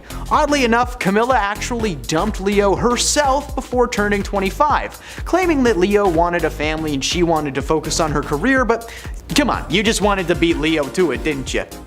Number 9. Jeff Goldblum and Emily Livingston. Jeff Goldblum is one of those celebrities that just kinda like plays himself in movies, and we love every minute of it. He even has a TV show where he does just that, called The World According to Jeff Goldblum. It's tremendous, you should check it out. In 2013, Jeff met Olympic gymnast Emily Livingston at a gym. He saw her from across the room and was instantly entranced. He started a conversation, and it must have gone pretty well because about a year later they were married. At the time, he was 62 and she was 31. That's right, there was a 31-year age gap between them. Much respect to Jeff for still going to a gym in his 60s though, we can only be so lucky. And the fact that he met a woman that he loves there is just like a little bonus. Many news outlets began to question the relationship, calling into question Jeff's behavior. But since day one, there has been nothing but love and respect between the two, who share a genuine connection with each other. Their relationship has stood the test of time, as not only are they still together to this day, they've had 2 children together, Charlie Ocean and River Joe. Even at the age of 70 years old, Jeff is the proudest papa that we've seen in a long time. Number 8. Nicolas Cage and Alice Kim. Nicolas Cage is a man that should need no introduction, but honestly his career has just been all over the place, so let's chat about it for a minute. Nicholas is famous for making some very questionable acting choices that have teetered between fantastic and just god-awful burn my eyes out now. While his luck in the film industry has been solid, his love life, not so much. That is until he met Alice Kim in 2004 while she was working as a waitress in Los Angeles. Kim was 19 at the time and Nicholas was 20 years older than her. He told The Guardian, "When my mother-in-law came to the house for the first time, before saying hello or nice to meet you, all I got was, 'She's too young.'" At that point, they knew the relationship would be an uphill battle, but they powered through, with Alice even starring in Nick's 2007 flick Next alongside Julianne Moore and Jessica Biel. They split in 2016, but during their time together they had a son named Cal L. Coppola Cage, which is somehow both the strangest and most epic name I have ever heard. Number 7. Kris Jenner and Corey Gamble. Kardashian momager Kris Jenner, much like her daughters, has had a rocky love life to say the least. Kris divorced Caitlyn Jenner in 2014 and decided to take a trip to Ibiza to cool off. She was attending a friend's party when she ran into Corey Gamble, a former talent agent who was working as Justin Bieber's tour manager at the time. Sparks flew and the couple decided to continue their escapades, first being spotted together in October 2014 at a music festival. The couple were inseparable to the point where a year later, Corey was invited to be a part of the reality drama series Keeping Up with the Kardashians, following Kris and her family's day-to-day operations. Or something like that, I don't know, I don't watch it. However, her kids weren't so stoked about the idea of Corey being their new papa, seeing as he was 24 years younger than their mother. Despite backlash from the kids, the relationship continued and they're currently going strong to this day. Number 6. Patrick Stewart and Sunny Ozell. Sir Patrick Stewart is a prime example of a man dating much younger women. Star Trek star and future wheelchair-bound telepath met his wife Sunny Ozell, a singer, in 2008 while out for dinner one night. Ozell was a singer in the States and doing very well for herself. She approached Patrick Stewart about his current production of Macbeth. She wanted to see it in Brooklyn, but it was sold out till the end of its run. Well, Patrick then told her that they would be moving the show to Broadway soon and gave her his number so that he could set her up with some seats. Patrick has stated in interviews that there may have been an ulterior motive, and thankfully it appears that that was the situation on both sides. Despite the 38-year age difference between them, the couple began seeing each other not long after Macbeth's Broadway premiere, and they were married in 2013. They are still together to this day and are genuinely one of the most adorable couples in Hollywood. They act like college sweethearts whenever they're together. And Stewart, who is now 82, has made it clear that his relationship with Sunny has given him a new outlook and has made life perpetually interesting. Number 5. Florence Pugh and Zach Braff. Florence Pugh has been carving a path in Hollywood as a force to be reckoned with. She's funny, she's serious, she can fight, she's got it all! And what she also has is a thing for older funny dudes. Zach Braff is probably best known for being in the TV series Scrubs from 2001 to 2010, but I know him as the voice of Chicken Little. Zach first contacted Pugh on Instagram to praise her for her role in Lady Macbeth. He said everything about the project was beautiful, from the cinematography to Florence herself. She reached out in a response and the couple were spotted holding hands in April of 2019. Despite their 12-year age difference, they seemed to have a solid relationship and were going strong until 2022 when things just kind of fizzled out. Although they split, Zach actually wrote a character in his directorial debut feature A Good Person with Florence in mind, and they worked very well together despite their past. Number 4. Sarah Paulson and Holland Taylor. American Horror Story fans surely recognize Sarah as various characters throughout the series, appearing in 95 episodes. She starred in a slew of thriller and horror movies over the years, but one Holland Taylor was able to look past the scary exterior. You may recognize Taylor from the movie Legally Blonde, the sitcom 2.5 Men, or perhaps from the highly underrated Disney comedy George of the Jungle. The two met at a party in 2005. At the time, Paulson was dating fellow actress Sherry Jones, best known for her role in the series Succession. Despite there being a 32-year age difference between Sarah and Holland, Paulson claims that she was instantly taken back by Taylor's beauty, quoted as saying she was probably the most beautifully exquisite woman she had ever seen. Come on guys, find you a partner that says that kind of stuff. While this would be their first interaction, it wasn't until 10 years later in 2015 that the couple would reunite while working on a project for Martha Plimpton. They slid into each other's DMs and eventually into the sheets. They've been together since their reconnection in 2015 and are going strong despite some backlash on their age difference. Number 3. Mary-Kate Olsen. Kate may have grown up on the small screen with her twin sister Ashley, but nowadays she spends her time with a new life partner. His name is Olivier Sarkozy, the former French president's half-brother. Yeah, that guy definitely sounds like a catfish. Olsen, seen here being held hostage by Olivier at a basketball game, is 17 years younger than her spouse. They were married in 2015, and around the same time, her sister Ashley was also dating someone much older than her, director Bennett Miller, who is 19 years her senior. Number 2. Dick Van Dyke and Arlene Silver. Dick Van Dyke stole the hearts of millions when he played chimney sweep Bert in the original Mary Poppins movie from 1964. Fun fact, in 1964, his current wife wasn't even alive yet. He starred in several classic flicks over the years, well into his 70s, even starring alongside Ben Stiller in Night at the Museum in 2006. Van, because I'm not allowed to call him by his first or last name for pretty obvious reasons, met wife and makeup artist Arlene Silver at the Screen Actors Guild Award in 2006. Despite their 46-year age difference, it seemed that their connection was too strong to care. They were married in 2012 and are still going strong to this day, making them one of the few Hollywood couples to make it in Hollywood. Hey, that's something they should be very proud of. And at number 1, Sam and Aaron Taylor Johnson. Many viewers will recognize Aaron's face. He's been a leading man in several movies over the years, and a very strong supporting actor as showcased in his recent role as Tangerine in Bullet Train, alongside Brad Pitt and Brian Tyree Henry. In 2009, when he was just 19, Aaron played legendary musician John Lennon in a biopic called Nowhere Boy. The film told the story of a young John Lennon pre-Beatles fame during his adolescence, with a focus on his relationship between his family and his journey to becoming a Beatle. The film was directed by a woman named Samantha Taylor Wood, who was 42 at the time. Samantha is a producer and director, best known for her 2015 romantic thriller, 50 Shades of Grey. It would appear that Aaron's performance as John, particularly the steamy sections, caught her attention in quite a few ways, and the pair began seeing each other on the down low. 2 years later, they were married and now share each other's last names, Taylor Johnson, and currently live with their 4 kids in Los Angeles. A happy ending to a happy list. Number 10.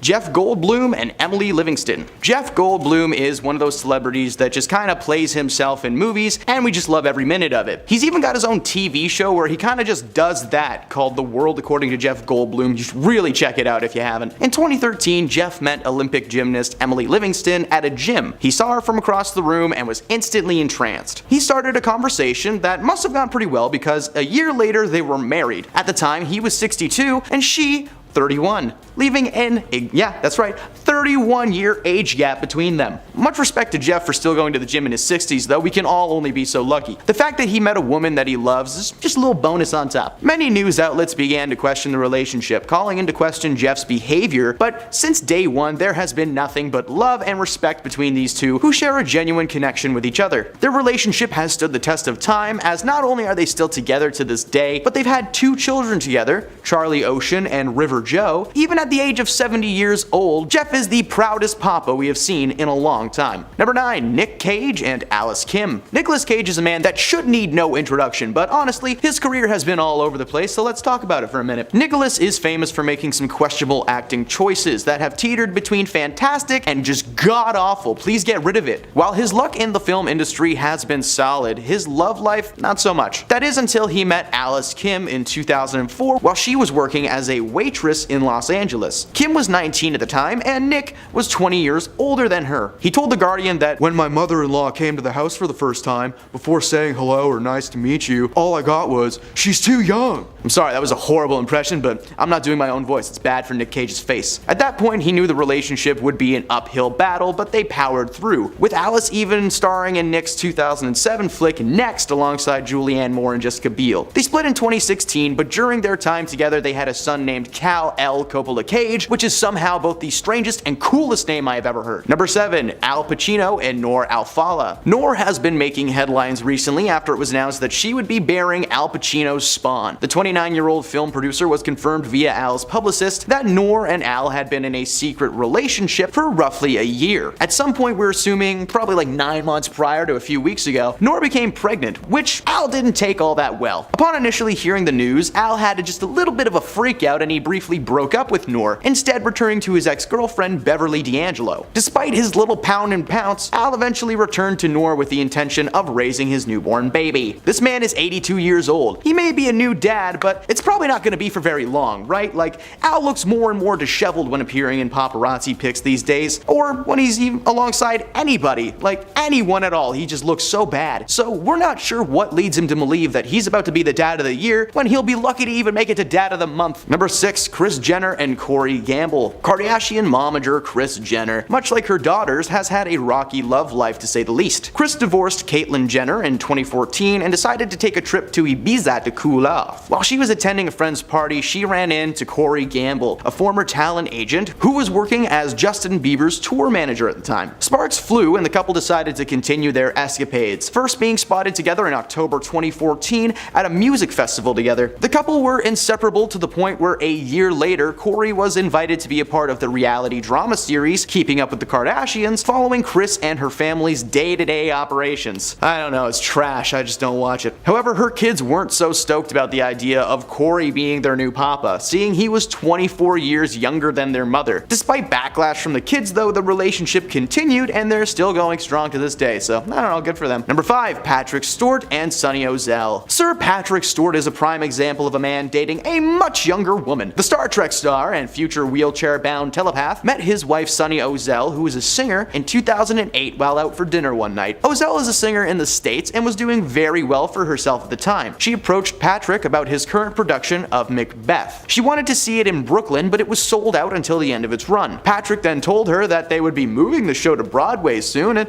he gave her his number so that he could, set her up with some seats for the show. Patrick has stated in interviews that there may have been an ulterior motive, and thankfully appears that that was the situation on both sides. Despite the 38-year age difference, the couple began seeing each other not long after Macbeth's Broadway premiere, and they got married in 2013. They're still together to this day and are genuinely one of the most adorable couples in Hollywood. They act like college sweethearts whenever they're together, and Stewart, who's now 82, has made it clear that his relationship with Sunny has given him a new outlook and has made his life perpetually more interesting. I mean, just look at the dude in interviews. He literally lights up. It's beautiful. Number 4, Dick Van Dyke and Arlene Silver. Dick Van Dyke stole the hearts of millions when he played chimney sweep and inventor Bert in the original Mary Poppins movie from 1964. Fun fact, in 1964, his current wife wasn't even alive yet. He starred in several classic flicks over the years, well into his 70s, even starring alongside Ben Stiller in the Night at the Museum series in 2006. Van, because I'm not allowed to call him by his first or last names for pretty obvious reasons, met his wife and makeup artist Arlene Silver at the Screen Actors Guild Award in 2006. Despite their 46-year age difference, it seemed that their connection was too strong to care. They were married in 2012 and are still going strong to this day, making them one of the few Hollywood couples to make it, and that's something that they should be proud of. Number 3, Sarah Paulson and Holland Taylor. American Horror Story fans surely recognize Sarah as various characters throughout the series, appearing in 95 episodes. She starred in a slew of thriller and horror movies over the past few years, but one Holland Taylor was able to look past that scary exterior. You may recognize Taylor from movies like Legally Blonde, the sitcom 2.5 Men, or perhaps George of the Jungle, the Disney comedy. The two met at a party in 2005. At the time, Paulson was dating fellow actress Sherry Jones, best known for her role in the series Succession. Despite there being a 32-year age difference between Sarah and Holland, Paulson claims that she was instantly taken back by Taylor's beauty, quoted as saying she was probably the most beautifully exquisite woman that she had ever seen.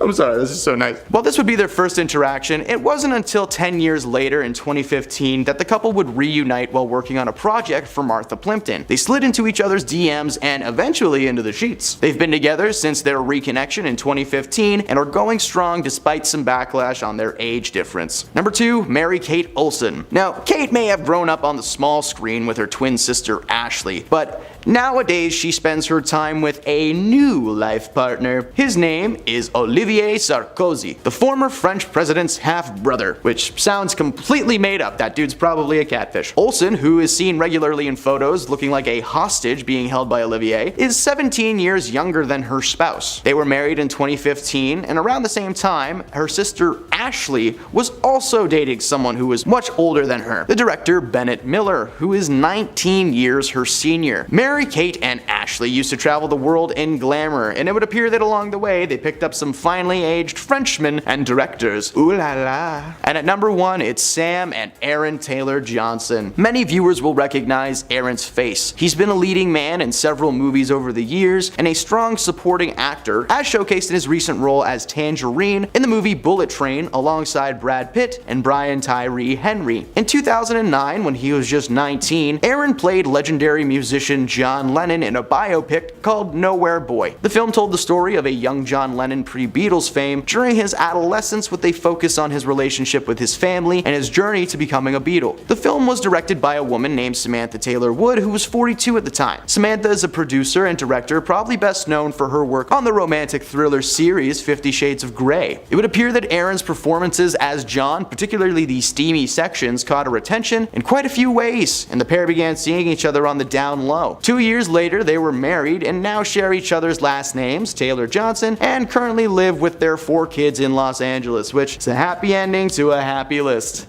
I guess, I don't know. Those are the top 10 Hollywood relationships with huge age gaps. Who did we miss? Leave a comment down below and let us know if you would like to see a part 2 to this. Thank you for checking out our content, and if you stuck around to the end, hey, how's it going? You rock. Starting off our list today at number 10, we have Millie Bobby Brown. Millie Bobby Brown has just revealed that she is now engaged to her boyfriend that she has been in a relationship with for 2.5 years, Jake Bon Jovi. The Stranger Things actress, who is 19, announced the news earlier Tuesday alongside Jake, who is the son of legendary singer Jon Bon Jovi. Showing off her glimmering rock with a monochrome picture, the teenage star beamed from ear to ear while in the arms of her new fiance, when she went on to caption her post by saying, "I've loved you 3 summers now, honey, I want them all." Jake also shared an announcement post on his own page, simply writing forever alongside 2 snaps of the couple. The announcement would confirm some speculation that's been circulating online for the last couple of weeks after Millie was seen flashing a glimpse of the ring in her recent post. With the two connecting on Instagram and becoming friends through the platform before they started dating, it still has a lot of people questioning how appropriate their relationship really is. Number 9, Kim Kardashian. Kim Kardashian's marriages have always been pretty controversial, especially to her first husband, Damon Thomas. And this is probably because the star admitted that she was under the influence when she made the decision to marry the music producer, when she was just 19 years old. With the star admitting on an episode of Keeping Up with the Kardashians that she made some pretty bad decisions in the past due to her substance use, she would elaborate on her use to her younger sister Kendall Jenner and the father of her sister Kourtney Kardashian's children, Scott Disick. When she said, "I did it once and got married, I did it again and made an X-rated tape," like everything bad would happen. However, the most disturbing part is the fact that Damon was 30 when he married Kim at the age of 19. Kim would eventually divorce the music producer, citing physical and emotional trauma on Thomas's part, and they would separate in 2003. Hey my little peaches, are you liking this video so far? If so, don't forget to give this video a thumbs up and subscribe to the channel so you never have to miss out on what we might just cover next. Coming back to our list, in the number 8 spot, we have Drew Barrymore. You know what's funnier than a 72-day marriage, a 19-day one, but lucky for Drew, no one actually seems to talk about it. Drew's transformation from a child star to a credible actress may have been a long process, but she got there in the end somewhat unscathed. However, one thing that didn't come out of her troubled past unscathed was her love life,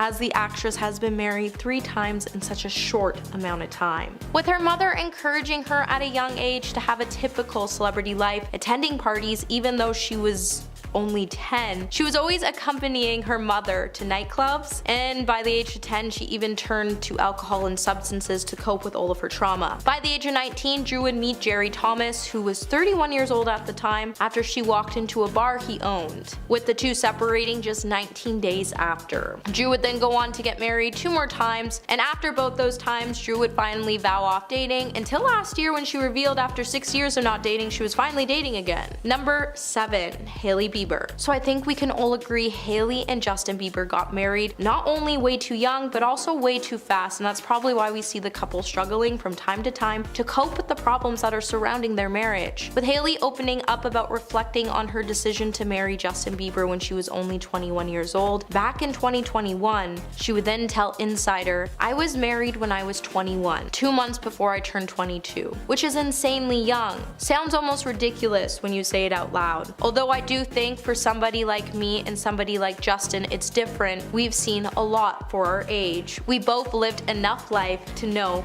that's what we wanted." But are we really sure this is exactly what Justin wanted? Because we all know Hailey wanted to marry him since she was an obsessed fan, forcing her parents to introduce her to the star. With Hailey admitting that she had a desire to settle down early as a result of her parents' story, Justin has even gone on to admit that her parents definitely arranged his marriage now that he thinks about it. Coming at number 6, we have Aaliyah. Just 2 years after Aaliyah signed a record deal with her uncle in Detroit, when she was just 12 years old, she teamed up with R. Kelly to make her first record, Age Ain't Nothing But a Number. Not long after Aaliyah and Kelly entered into a relationship, by the time Aaliyah turned 15 years old, and she would remarry Kelly, who was 27 at the time, as a scheme he hatched to protect himself as he feared that he impregnated her. When her parents discovered their marriage, they would quickly have it annulled, but the scandal went on to tarnish Aaliyah's reputation more than Kelly's, as no one really considered her to be one of Kelly's first victims. In 2019, Kelly would also face charges with scheming with others to pay for a fake ID for an unnamed female a day before he married Aaliyah. And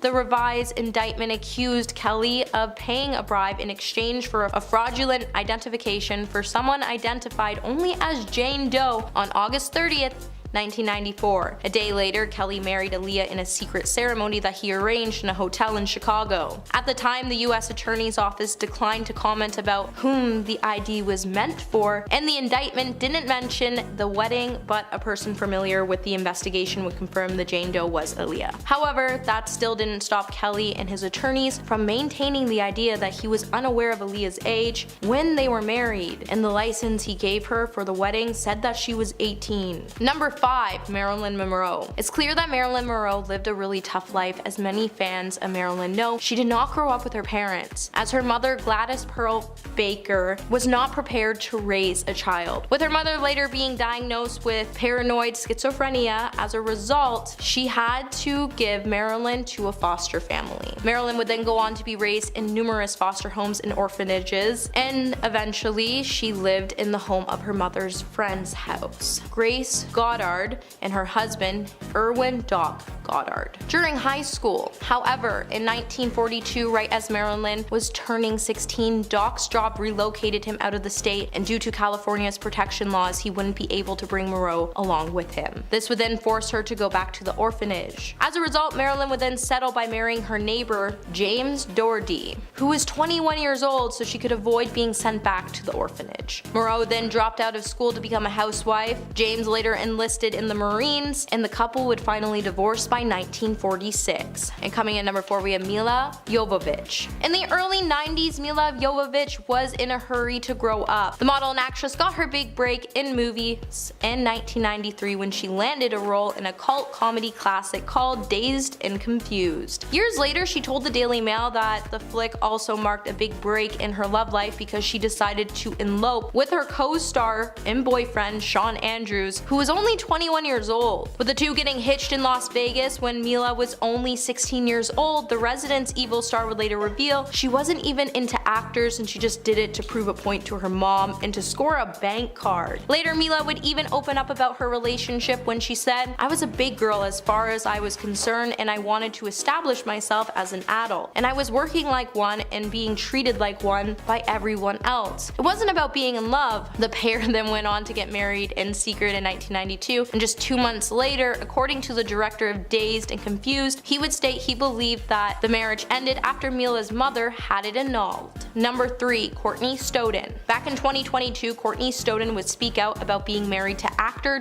Doug Hutchinson, when they were 16 and Doug was 51, by saying they were exploited. Kourtney, who uses the pronouns they, them, would go on to say they exchanged vows with Doug in Las Vegas back in 2011 with parental consent, as Nevada's law at the time stated those under 18 could get married, but only with parental consent. And with there being no minimum limit in the state at the time, parental consent in a judge sign-off was required for anyone under the age of 16. Recounting the experience when they appeared on an episode of the Call Her Daddy podcast, Kourtney, who's divorced from the Lost actor that was finalized in 2022, told the host that their relationship actually started over email and things quickly progressed. Doug then went on to convince Kourtney's parents that the pair should get married in 1 week after they all met in person. When Kourtney went on to speak about her mother, they would highlight that their mother was receiving a lot of hate and they could understand why, because it was wrong for their mom to sign them away to a man who was 34 years older than them. With nothing preparing them for the life they had entered into, they just wanted people to know that the relationship wasn't okay, and someone should have realized that she wasn't mature enough to make her own decisions. Number 2, Demi Moore. Demi Moore's first marriage was to musician Freddie Moore when the actress was just 17 years old, with Demi giving fans an inside look of her 3 marriages in her memoir Inside Out. In the book, she would recall her and Freddie's marriage, which only lasted until 1984, with Demi admitting that she was very unfaithful to the musician who was 29, especially on the night before they were set to say I do. She would go on to say, "The night before we got married, instead of working on my videos, I was calling a guy I'd met on a movie set. I snuck out of my own bachelorette party and went to his apartment." Demi then went on to note that the reason she did this was because she was having doubts and she couldn't face the fact that she was actually getting married because she was trying to distract herself from grieving the passing of her father. Because she felt like there was no room to question what was really in motion, she felt like the only way she could get out of her marriage was to sabotage it. Eventually, the two went on to get a divorce, and Demi would keep her married name as her stage name. And coming in at number 1 today, we have Bindi Irwin. Bindi Irwin and Chandler Powell have a movie-worth romance. With the pair meeting as teenagers in late 2013, they stayed in touch for a couple of years before they became an official couple in 2015. Chandler would then move to Australia to be with Bindi, and later he would ask her to marry him in 2019. The couple then finally got married the following year when she was 21 and he was 23, and then by 2021 they would welcome their daughter Grace. Bindi, alongside her brother and mom, have continued working for her late father Steve Irwin, who is known most for his stage name The Crocodile Hunter. For years, Steve traveled across the globe to protect animals and help preserve the environment before his passing. Now Bindi does the work with her own family, and even Chandler has become equally passionate about the wildlife, and they have been showing their daughter how to have passion for it as well. With the couple meeting in the Australia Zoo to go on to welcome their daughter and allowing her to grow up in her grandfather's legacy, I think when it comes to this marriage, Steve Irwin would be extremely proud. Number 10, Nigella Lawson and Charles Saatchi.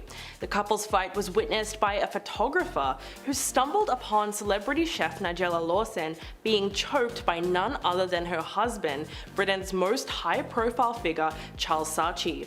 The incident all went down during her birthday lunch, and a now infamous photo was captured of the chilling sight.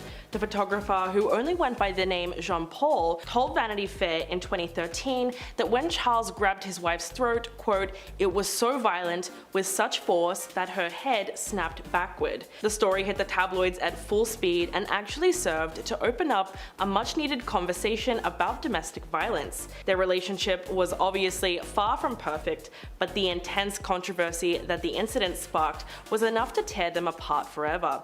That same year, Charles filed for divorce from Nigella after 10 years of marriage. Funnily enough, he later told the Daily Mail that putting his hands on her throat was merely a gesture, and insisted that there was no pressure applied to her. Yeah, right. Number 9, Kim Kardashian and Kris Humphries. Their 72-day marriage had certainly shown signs that it was going to end quickly. A few days before Kim divorced Kris on day 68, the couple was spotted arguing in their car while out on a dinner date in Hollywood. The newlywed couple were photographed heading back to Kim's car after dinner, and you could visibly see the tension in the air. Kris looked fed up, and Kim was giving her new husband the death stare while yelling and waving her hands at him as the argument began to escalate.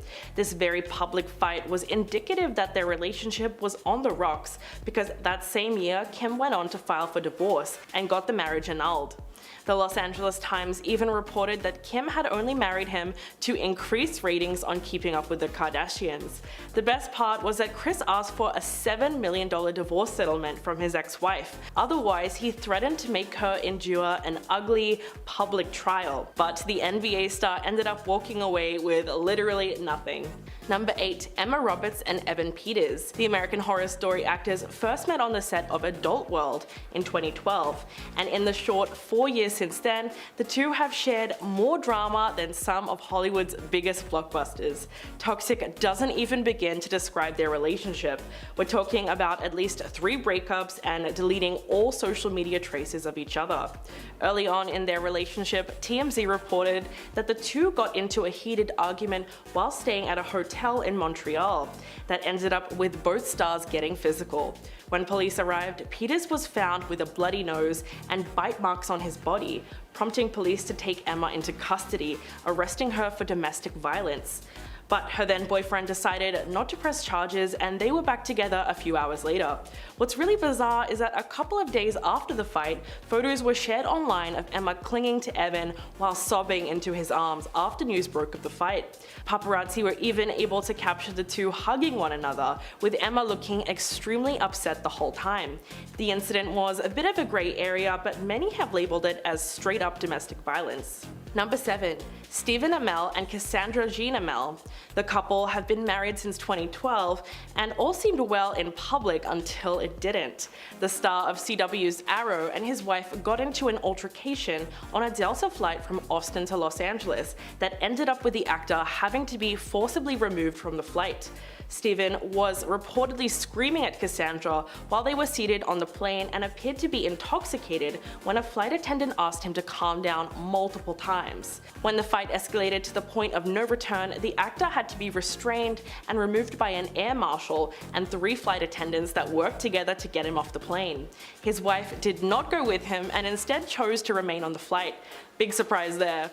With the incident made public, Stephen took to Twitter to try and explain the whole thing and claimed that his emotions got the better of him. Quote, "My wife and I got into an argument. I was asked to lower my voice and I did. Approximately 10 minutes later, I was asked to leave the flight and I did so immediately. I was not forcibly removed." The whole thing was really absurd because if they needed 4 people to get him off the flight, something about his side of the story just doesn't add up. Number 6. Angelina Jolie and Brad Pitt. Before the former couple split, their relationship was clearly becoming strained, as The Sun reported that the same year that Jolie filed for divorce, they were spotted in Legoland having a major public spat. Onlookers told the magazine that both stars didn't look happy and looked stern-faced, and photos from the incident show Brad actually grabbing Angelina's arm while she pulls away and appears to be screaming at him. The couple filed for divorce in 2016, citing irreconcilable differences. Now the actors are both learning to co-parent their 6 children after years of custody battles and child support drama. According to Daily Mail, Brad has even been seen visiting Angelina's house to spend time with his kids, so it sounds like they are back on good terms. Number 5. Rihanna and Hassan Jamil. The former couple seemed like they were perfect for each other after rumors swirled that the two were engaged in 2017. Although they managed to keep their relationship very private and didn't post many photos together on social media, photos emerged of the two on a trip to Mexico in 2018 that left many fans wondering if they were done for good. The paparazzi captured photos that painted a picture of Rihanna screaming at her former billionaire boyfriend and angrily pointing her finger at him while they were on the poolside. What's interesting about the photos is that in comparison to Rihanna, Jamil looked very calm and almost passive in the argument, which made the whole thing go viral. Because of all the noise online, the singer took to Instagram and posted a meme of a female lion roaring at a male lion with the caption, quote, "When you think you know more about soccer, hashtag World Cup 2018. But even though she had a good sense of humor about the fight, the couple still ended up splitting up in 2020 because allegedly their lives were just too different and it was too hard to maintain a relationship. Number 4. Nicholas Hoult and Jennifer Lawrence. The couple fell in love with each other when they first met on the set of the X-Men movie series and became co-stars. Jennifer played Mystique and Nicholas portrayed Beast. It all seemed to be going well for the pair until they suddenly split in 2014 after dating for nearly 5 years. They did have a really public fight, however, when they were once spotted arguing during a dinner. According to reports, the former couple was at a restaurant together when they started really getting into it. Witnesses claim that the actress was upset about something and even threw her hands into the air at one point. Nicholas apparently also got very frustrated as he started shouting at her. Jennifer had apparently had enough with him and broke down as he stormed out of the restaurant. Seems like it was a bit of a mess, but it's great that the former couple have since been able to move on with their respective partners. Number 3. Simon Cowell and Lauren Silverman. This was not just one explosive fight, but actually several. The lid was really blown off the couple's relationship problems when paparazzi captured photos of them in March last year having a tense argument while walking with their son Eric. According to The Sun, passerbys noticed that the X Factor judge had a face like thunder, and their arguing was so loud almost everyone could hear them. In fact, it was reportedly so bad that Lauren got fed up and had to walk away from Simon, while the former American Idol judge decided to cross the road to the other side to put some distance between them, and he walked the rest of the way on the other side of the street.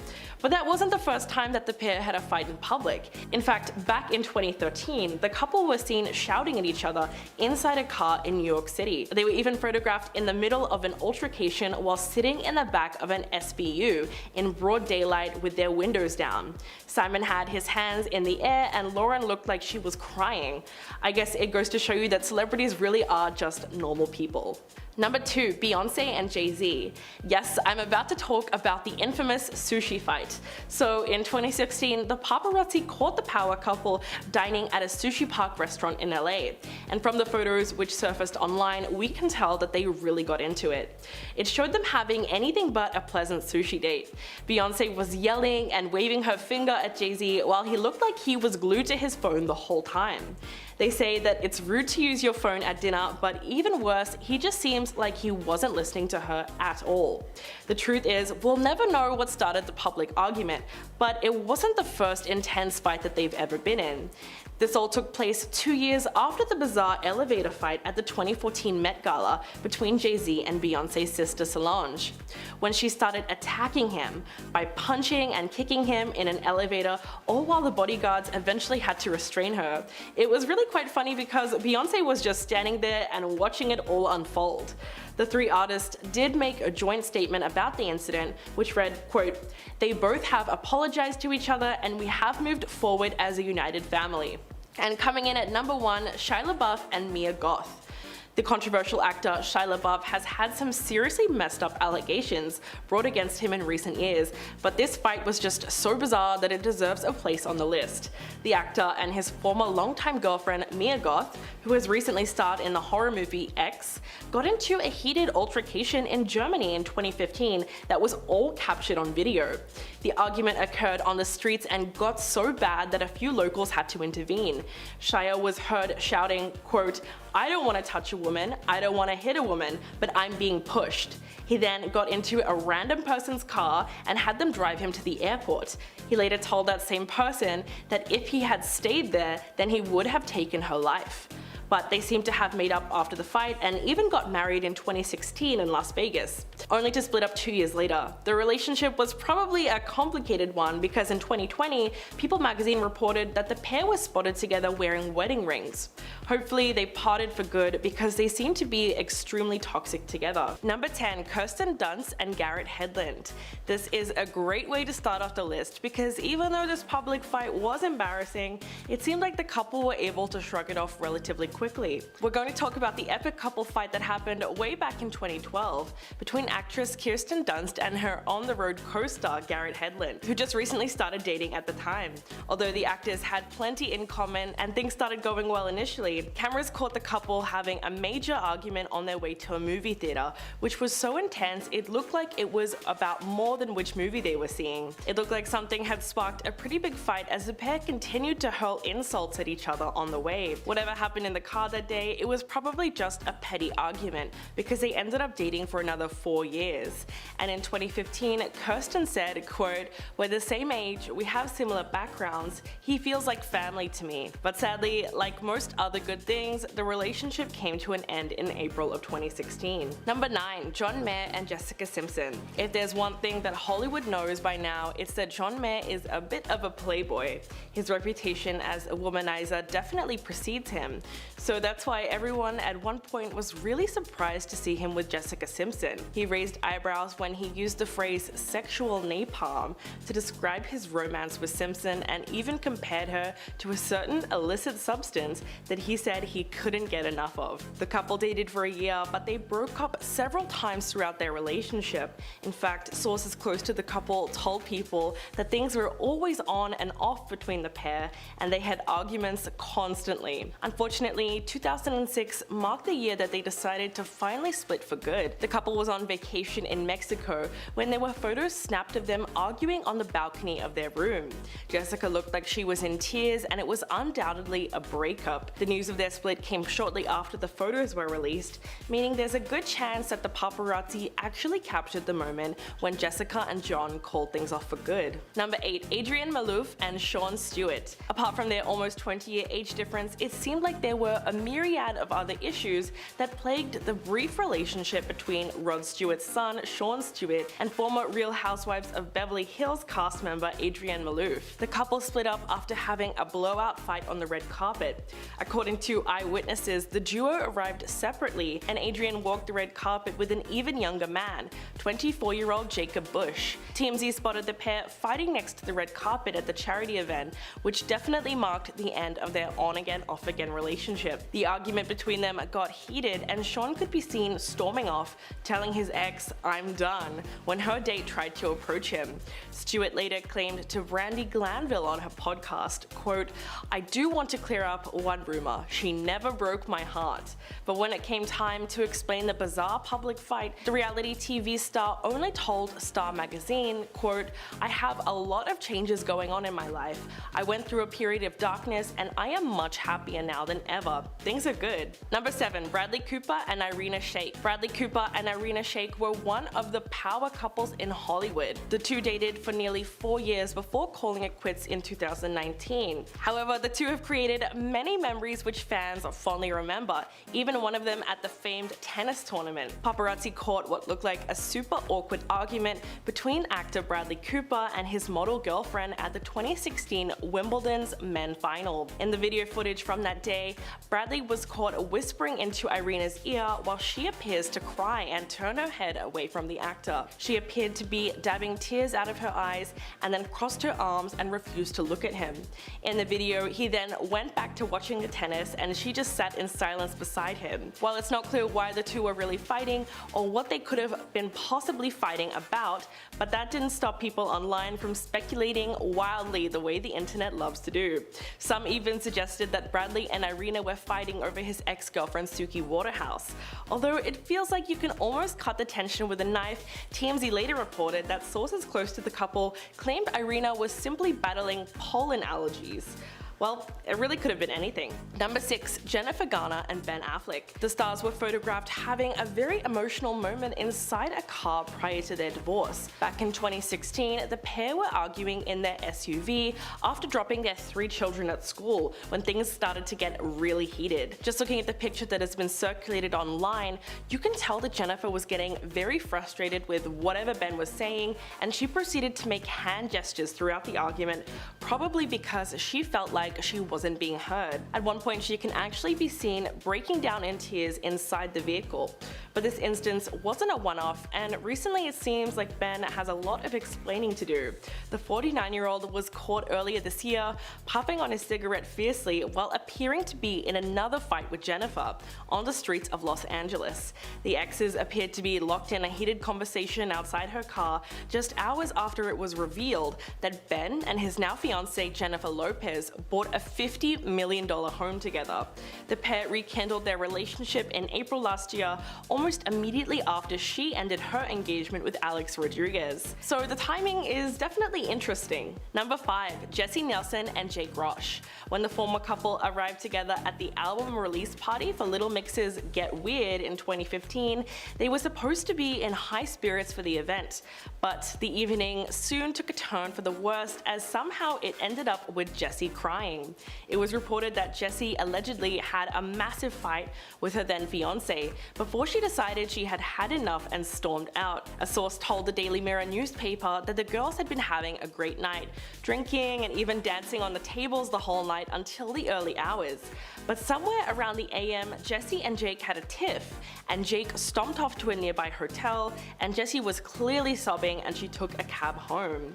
The singer was spotted leaving the venue in London and hopping into a cab in the early hours of the morning, with makeup smudged around her face and eyes bloodshot after the fight. The couple announced their split the following year, so it looked like in this case the fight may have been indicative of a larger issue in their relationship. According to reports, the reason they split was because Jessie wanted to start a family, but Jake, who was only 24, felt that he was too young to be a father and that they had the rest of their lives to have children. Number 4. Selena Gomez and Justin Bieber. Their infamous on and off again relationship was definitely not free from arguments, and some of them were caught on camera. Right before Selena and Justin got on a plane to Paris, they got into a huge fight while at Princess Juliana International Airport in St. Martin, and unfortunately it looked like a massive one. In the video, we see Justin and Selena sitting in their car outside the airport in St. Martin before their Paris flight. Selena storms out of the car, walks into the airport by herself and throws her bag on the floor. Justin didn't immediately follow her, instead he chose to sit in the car for a little bit, which probably made her even more mad. When he did enter a few minutes later, she was chatting with a fan that had a baby, and Justin came over and they silently walked to their flight. You could tell both of them were equally frustrated, but in 2014, this was only one of the many public fights that the couple would go on to have. In fact, after their romantic trip, they went to Paris Fashion Week, which led to more arguing because Justin reportedly went to dinner with Kendall Jenner and partied with her at the same party that Selena was at. She flew out the next morning alone, leaving Justin in Paris, and then deleted him off Instagram. Number 3. Johnny McGade and Courtney Cox.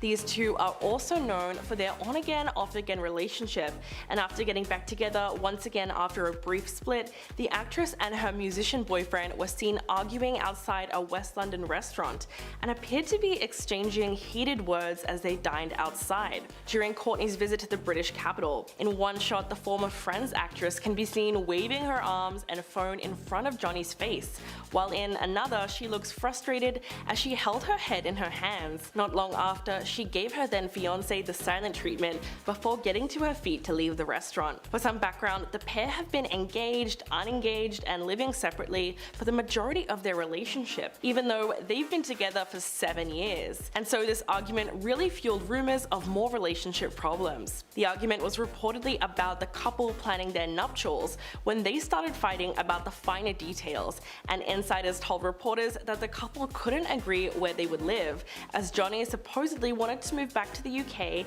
and Courtney wanted to remain in LA. Number 2. Christopher Hivju and Guy Mulvert. If you forget about Season 8, Game of Thrones was really an epic TV series that took over the world as soon as Season 1 hit and made several of its stars household names. Norwegian actor Christopher was one of the stars who appeared in the series over the years, but it was his public fight with his wife, Guy, who is a photographer, that really got people talking. They say that redheads are known for their temper, so it seems like these two are really perfect for each other. The couple were spotted having a heated argument as they were shopping in Los Angeles, as Guy had reportedly been looking for a new dress. No one really knows what the fight was about, but onlookers claimed that their argument lasted for over an hour and escalated very quickly. During the fight, you can see the actor raises his hands in the air in frustration, while his wife, who looks incredibly distraught, has her eyes to the ground the whole time.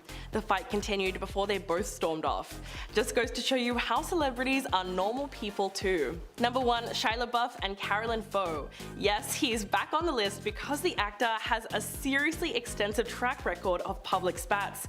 Shia LaBeouf is fairly well known for his outlandish behavior, where he frequently just takes it way way too far by getting kicked out of a performance of Cabaret or being arrested for public drunkenness in 2017. But this fight dates back to 2012 when he and his then girlfriend Carolyn were caught fighting on camera and having a tearful exchange on the side of the road in LA. It was then that rumors started circulating about the extent of Shia's involvement in the sex scenes in Lars von Trier's Nymphomaniac, which were reportedly real. So naturally his girlfriend would be upset. She did not seem too thrilled that her actor boyfriend Shia had shared an intimate scene with his co-star in the movie. But Carolyn was pretty quick to deny the fight, telling the New York Daily News, quote, "It's none of anybody's business. Everything is fine with us. It was nothing affiliated with this movie." Although that might be true, clearly something had caused the couple to have a public screaming match on the side of the road in broad daylight. And just like that, in November the same year, the couple had officially decided to split. Kicking off our countdown list, number 10 is Britney Spears and Kevin Federline. He was a backup dancer and a rapper when he first met Britney, and after only 3 months of dating, the two of them went and got married,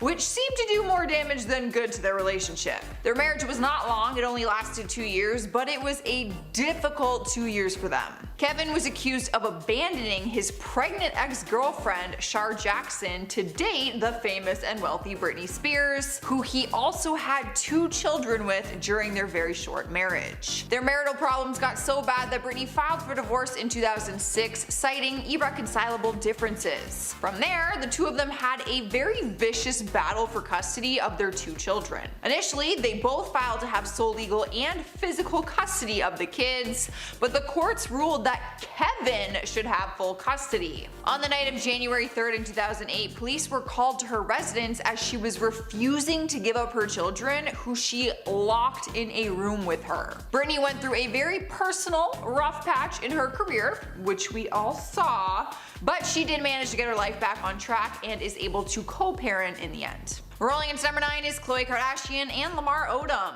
Their love story moved very fast, which many people were concerned about when it first happened. Back in 2009, they shocked everyone when they announced that they got hitched after just 3 weeks of dating. You literally don't even know someone after 3 weeks. How are you possibly getting married? They were married for 4 years before the divorce papers were submitted and things got really hectic. The world soon learned that Lamar was struggling with substance abuse and had been unfaithful to Khloe on more than one occasion. Despite being on her family reality show, Keeping Up with the Kardashians, somehow they were able to hide the fact that he had been going in and out of rehab centers. Things took a really bad turn when Lamar had a near-death experience and was found unconscious inside of a brothel. It is then that we learned he had been cheating on Khloe more than we realized, and that his addiction was a lot more serious than anyone knew. Khloe officially filed for divorce on December 13th, 2013, and the two of them have since moved on with other people. Swiping the number 8 spot is Eminem and Kim Mathers. Reports say that Eminem and his ex-wife Kim were actually married twice. The first time being from 1999 to 2001, and then briefly down the road in 2006. They seemed like a match made in heaven at first, dating for over a decade and having a beautiful daughter together. The two of them actually met at a house party when they were just kids. She was only 13 and he was 15, so they were together before Eminem made a huge name for himself. They actually dated all throughout high school, so when they got married it was really cute because they had the whole high school sweetheart story. But after he became famous, their relationship only ever made press for very negative reasons. It became publicly known that both of them had been disloyal to one another throughout the relationship, and that they both were dealing with substance problems. After they split, sources said that the two of them would fight often and that their fights would get pretty nasty. Eminem also wrote his epic rap called Kim, where he describes what he wishes he could do to her now, and it's very disturbing. You should go listen. Up next, number 7 is Chris Brown and Rihanna. They seem like the music industry's perfect power couple, and from the outside looking in, everything seemed like it was a perfect love story. That was until one fateful night in 2009 when the horrific news broke that he had left her bruised and bleeding after an argument. Rihanna even testified against him in court, which is why fans were so surprised when they tried to give their relationship another shot a few years down the road. After the altercation, Chris was arrested and sentenced to community service and domestic domestic violence counseling. He openly talked about his low point in the relationship and called himself a monster for what he did. But he also admitted that she got physical with him too, and that oftentimes all their arguments turned to violence, whether it was scratching, slapping, pushing, basically everything.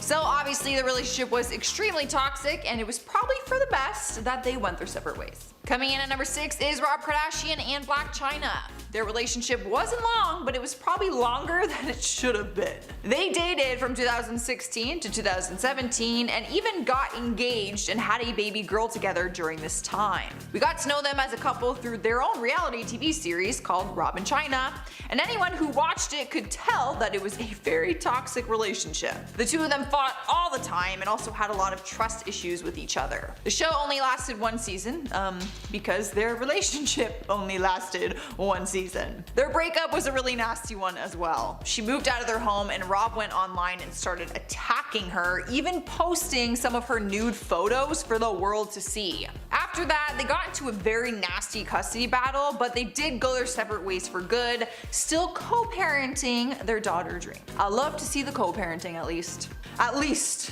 Freaking least you can do if you bring the child into this world. Halfway through at number 5 is Selena Gomez and Justin Bieber. Their relationship is famous for being on and off again, and we all know that any relationship that is known for that is probably a toxic one. Their relationship was a fairy tale love story at first, and many fans thought they were going to be together forever. I legit thought they were going to get married. But they were on and off for a total of 6 years, which is a long time for two people to try and figure out if they were going to work or not. People were surprised to see them spending time together in paparazzi photos, and the two of them were apparently trying to make things work. But then, just a few months later, bam, Justin Bieber is married to Hailey Baldwin. That is when Selena Gomez released a single called Lose You to Love Me, where her lyrics talk about their past relationship, where she said he moved on and replaced her in 2 months. So people are pretty positive that she was referring to his marriage with Hailey. Justin seems really happy and in love with his new wife, and Selena is healthy and happy living on her own, as far as we know. At number 4 is Kourtney Kardashian and Scott Disick. I have 3 Kardashians on this list, and I don't know if that is a good thing or not. Anyone who followed the series Keeping Up with the Kardashians would have seen the ins and outs of their relationship, which was filled with a lot of highs, but also a lot of lows. They started dating back in 2006 after they met at a house party. They dated for almost 10 years, and during that time they welcomed 3 children into their life. But throughout these years, Scott was struggling with an alcohol addiction and was often accused of being unfaithful. It wasn't until 2015, when he was caught in a cheating scandal, that Kourtney finally called it quits and they went their separate ways. They both went on to date other people, but there were times when they were trying to see if they could make it work, but it just wasn't. In recent times, rumors are saying that they might be back together right now, or they're at least trying to be, but nothing has been confirmed. It is a lot of on and off, and we can only imagine how hard that is for the kids, especially because they've dated other people, so they're just bringing other people into the kids' lives, you know? Could be a very messy situation. In the 3rd spot is Amber Heard and Johnny Depp. I think their $100 million lawsuit is enough proof that their relationship is a toxic one. We have learned a lot about the relationship because of it, with each of them bringing forth different evidence against the other, most of their claims being pretty disturbing. Some of their claims have involved domestic violence, alcohol addiction, substance abuse, and apparently Amber pooping on their bed as a funny prank. The lawsuit has been going on for years, and it keeps getting more toxic as time goes on. Amber's reputation has been completely destroyed online, and now she is wanting to sue Johnny and his legal team, claiming that they hired bot accounts to attack her social media pages. The court dates are also now affecting Johnny's film schedule, which he signed a legal contract for, so he might end up in a Warner Brothers lawsuit by the end of all of this. Taking over the 2nd place spot is Pamela Anderson and Tommy Lee. The Baywatch star was only married to him from 1995 to 1998, but during their brief relationship, things were less than ideal for them. At the time, they were a rock and roll love story for all ages. They both admit that it was love at first sight for them, but their relationship was a dramatic roller coaster that came crashing down. Despite the issues, they had 2 kids together, which Pamela said was a decision that they made out of true love at that time. But she also admitted that Tommy had often mistreated her and that the relationship was very dark, so they decided to split split after just a couple years. Their split caused issues down the road, with their sons feeling torn between them. In March 2018, one of their sons, Brandon, allegedly punched Tommy in the face and knocked him unconscious after he posted a derogatory tweet about his mom. So the family dynamic was very toxic even after the relationship came to an end. Brandon was in the recent The Hills reboot reality series, and he talked about his parents, and he also revealed that he and his dad have been working on their relationship. We've made it to number 1, and we have Kurt Cobain and Courtney Love. One of the biggest love stories of all time, but mainly because there's always been a lot of controversy surrounding their relationship. They got married on February 24th, 1992, just 2 years prior to Kurt's tragic death. They were only dating for months before they decided to tie the knot. But then the tragic news broke that Kurt was found dead in his Seattle home with a self-inflicted gunshot wound. Reports say that the relationship was a lot more toxic than anyone knew, and that Courtney was the one who introduced heroin to him, which was the start of a very self-destructive lifestyle and relationship. Many people have come up with the theory that she actually had something to do with his death. She claims that all he wanted to do was play his guitar at home and do heroin, and that he had attempted suicide on more than one occasion. But others think that it was part of her plan because she was given more than $50 million after getting a stake in the publishing rights of Nirvana's music. Starting us off at number 10 is Pete Davidson and Ariana Grande. Their relationship was a whirlwind and lasted less than 6 months total. Many people said they were taking things too far when they announced their engagement shortly after they started dating back in May 2018. Reports say it was exactly 24 days after they started officially dating. They were over the top with their engagement in the media, flaunting the news and doing televised interviews about it. They were just an over the top couple in general. Like the one time they caused a scene on the red carpet and ran away from the cameras. I don't know if you guys remember that. But the two of them split not long after their engagement because news broke that Ariana Grande's ex-boyfriend Mac Miller had passed away. Since then, she's gone on to make jokes about their engagement in her lyrics, and he's made jokes about her in his comedy Netflix special.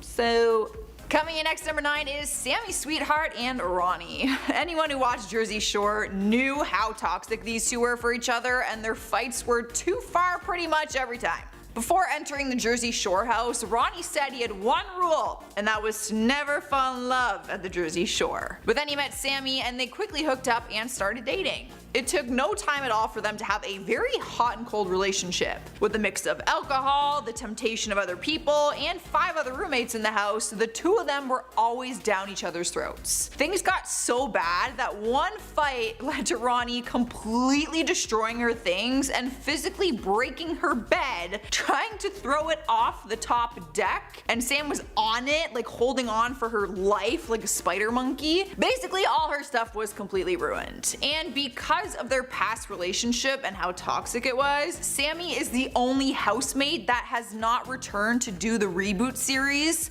which happened 6 years after that. Swiping the number 8 spot is Shia LaBeouf and Mia Goth. In the last 8 years, they've been on and off on numerous occasions with some pretty nasty splits. They were even married at one point, but then got divorced, and after being apart for 2 years, they came back together just a few months ago. To say their fights were bad is an understatement, and the only reason we know this is because one of them was caught on camera. In 2015, a year before their wedding, they had a huge fight in Germany, and the video footage of the argument went viral online. Some fans were there when it happened and filmed the entire thing, and then stayed with Shia after Mia left in a cab. Shia said to the people on camera if he didn't walk away when he did, then he would have killed her. Later in the video, he even talked to the fans about purchasing a gun in Germany. It was honestly scary stuff, you guys. After I watched the footage, I was like, this is not something to joke about. However, this was all around the time that he was going through an alcohol addiction and also had multiple run-ins with the law.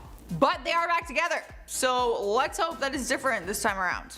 Best of luck. In spot number 7 is Courtney Cox and Johnny McDade. They first started dating in 2014 and were engaged just 6 months later before they called it off in 2015. So a lot happened in just 1 year. Some would say that getting engaged that soon and ending it that quickly after is already too far for a couple. But then they got back together the following year in 2016, and they have been together ever since. But shortly after they rekindled their relationship, the paparazzi caught them on different occasions fighting in public. One time a heated argument was caught while they were at a restaurant in West London. Every couple fights, let's be honest, but there seems to be a lot of on and off between them throughout the relationship. It just doesn't feel very certain.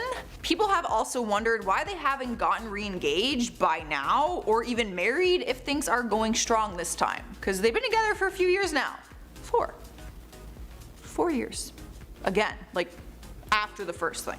We're moving on to number 6, and we have Kim Kardashian and Kris Humphries. Before Kanye West and Kim took over the media, Kim was once married to Kris Humphries for a whopping 72 days. We got to see a closer look at their relationship because everything was filmed for their reality show Keeping Up with the Kardashians. They were often spotted fighting. Even just before Kim filed for a divorce, the paparazzi caught them fighting and having a huge argument in a car in LA. She yelled at him and left him to find his own ride home. Footage from her reality show Kim and Kourtney Take New York also showed footage of Kim punching Kris. She described it as playful banter, but others started to deem it as domestic violence, and she faced a ton of backlash for it. We've made it halfway through the countdown, and we have Jessie Nelson and Jake Roche. Jessie was having the time of her life while at the release party for her girl group Little Mix. They were releasing their album called Get Weird, but by the end of the party she was left in tears after a huge fight with her fiance. They got into a heated argument during the event, causing Jake to leave, and Jessie sitting in a car with mascara running down her face. The end of the argument was caught on camera because tons of paparazzi were there for the event,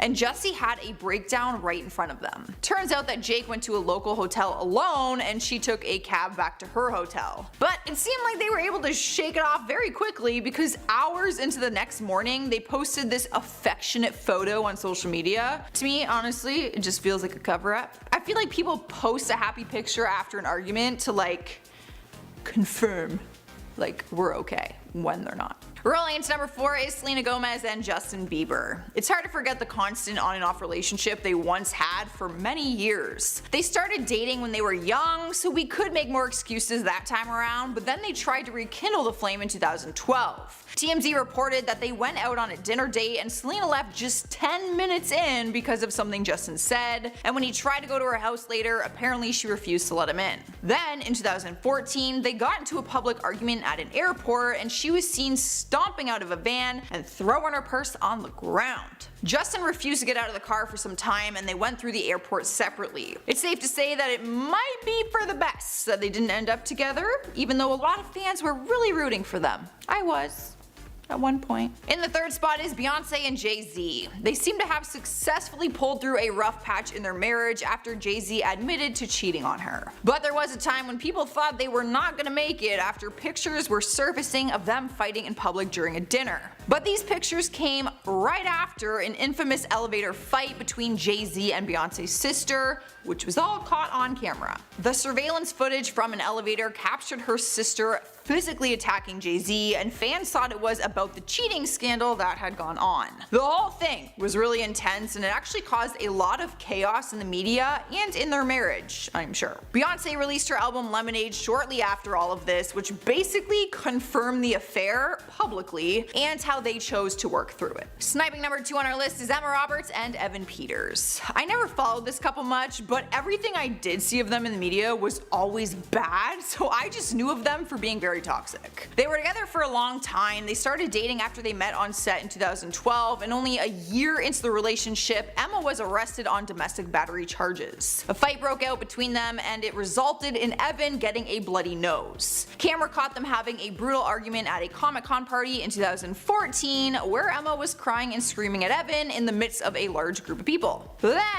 down the road in 2017, there were cheating rumors going around about Emma with another actor, Hayden Christensen, and they were spotted fighting again in public. Honestly, there's just way too many fights to name, but domestic charges is enough to land them on this list. Finally, at number 1, we have Chris Brown and Rihanna. If you already know the story between them, then you would understand why they are taking number 1 on this list. I mean, What a nightmare that whole thing was. At one point they were one of the cutest couples in Hollywood, but then things went horribly wrong when Chris laid his hands on Rihanna, causing injuries both physically and mentally. People will never forget the fight between them that happened at the Grammys in 2009 when they had a screaming match inside a rented car, which ended up turning violent. Photos of her battered face went viral, and Chris was later charged with assault. Even after the fight, they did continue to date, which really surprised people. They were on and off between 2012 and 2013, but then they finally realized that they could not maintain a healthy relationship. At number 10, Selena Gomez and Justin Bieber.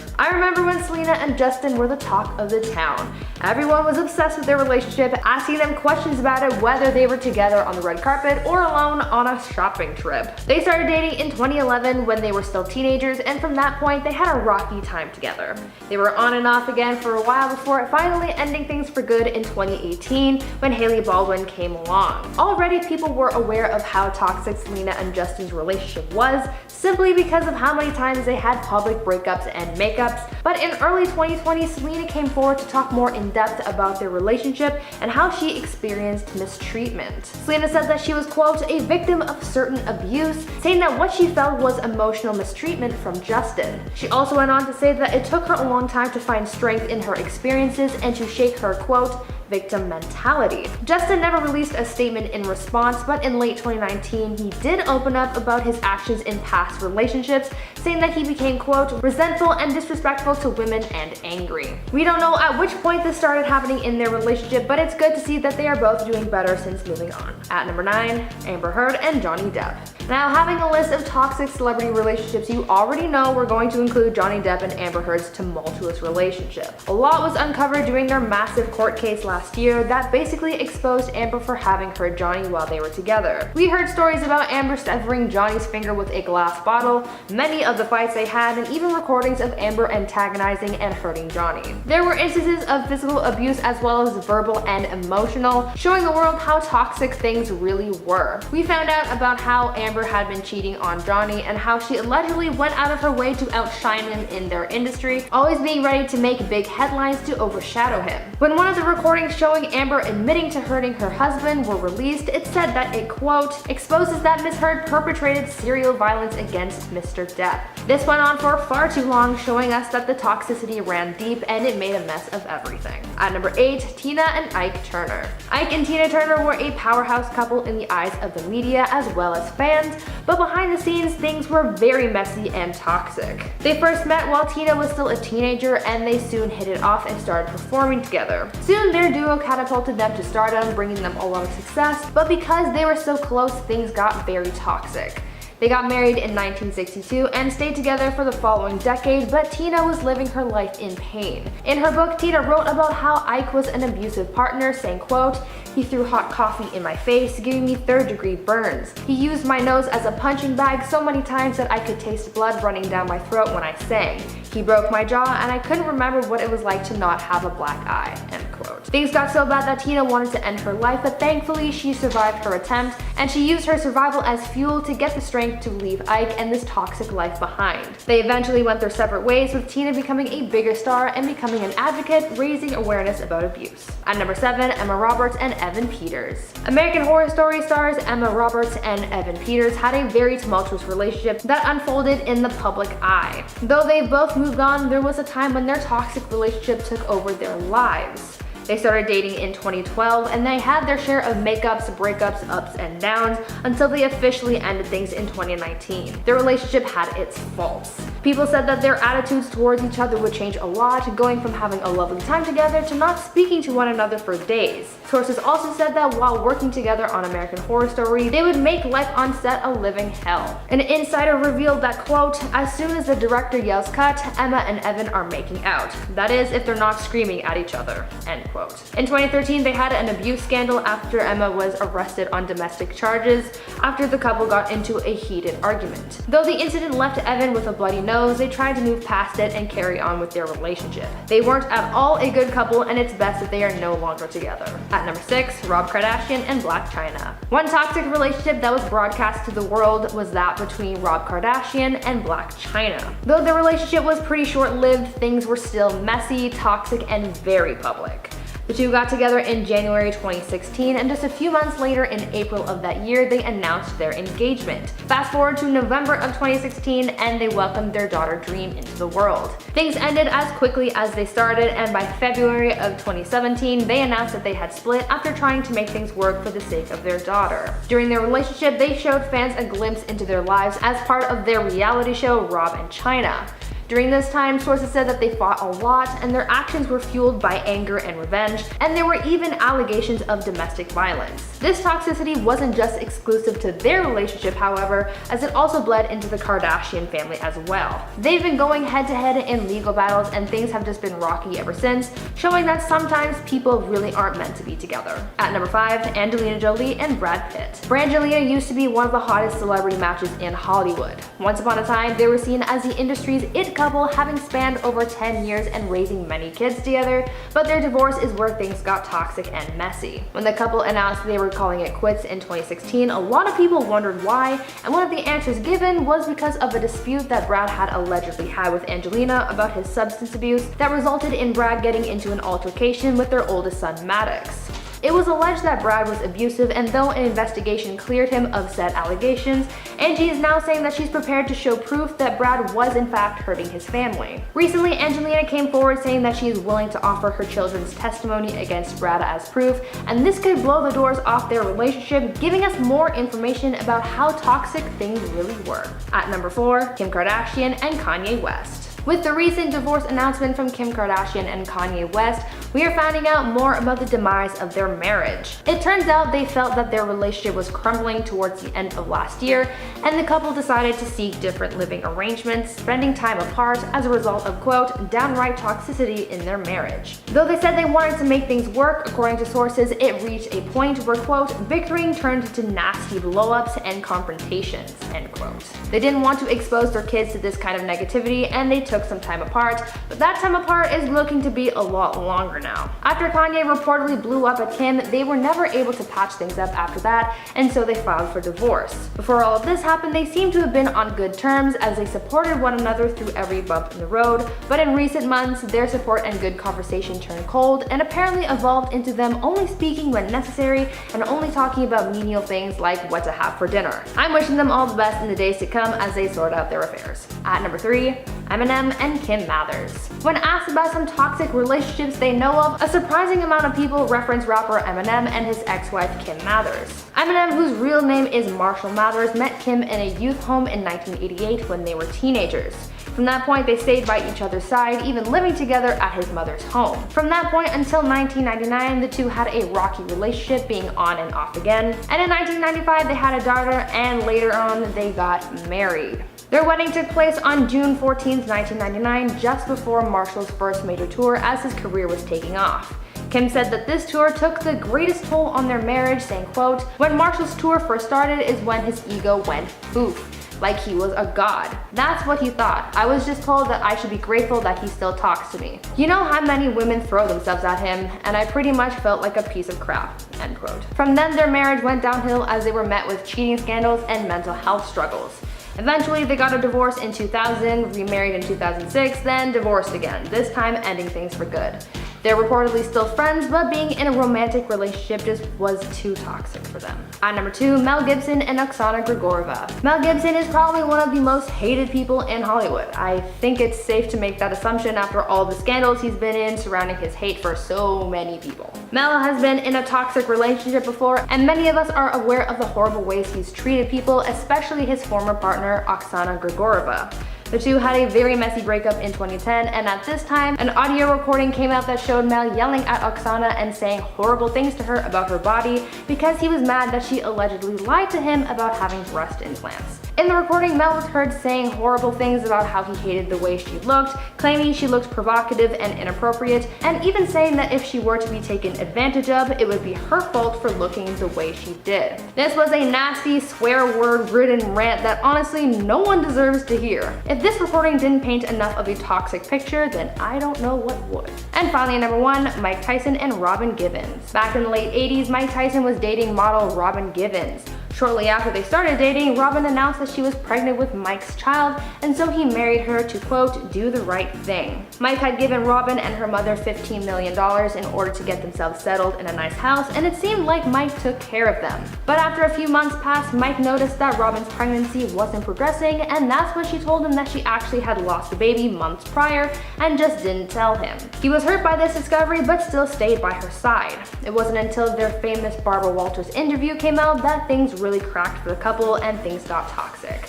The interview was originally supposed to be an exclusive with Mike, but apparently just before getting started, Robin pulled Barbara aside to tell her that she had some things she wanted to say, and then proceeded to speak out about how Mike had allegedly been hurting her, saying that she was being mistreated in the relationship. They soon divorced after, but people believe that the whole truth wasn't uncovered.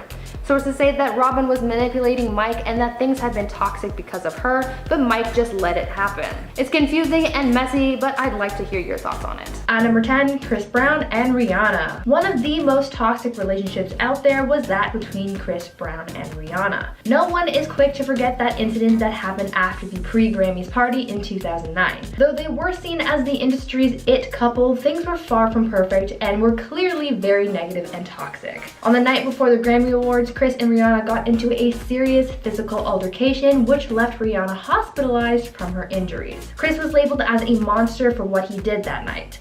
A police investigation was conducted and Chris pled guilty to felony assault.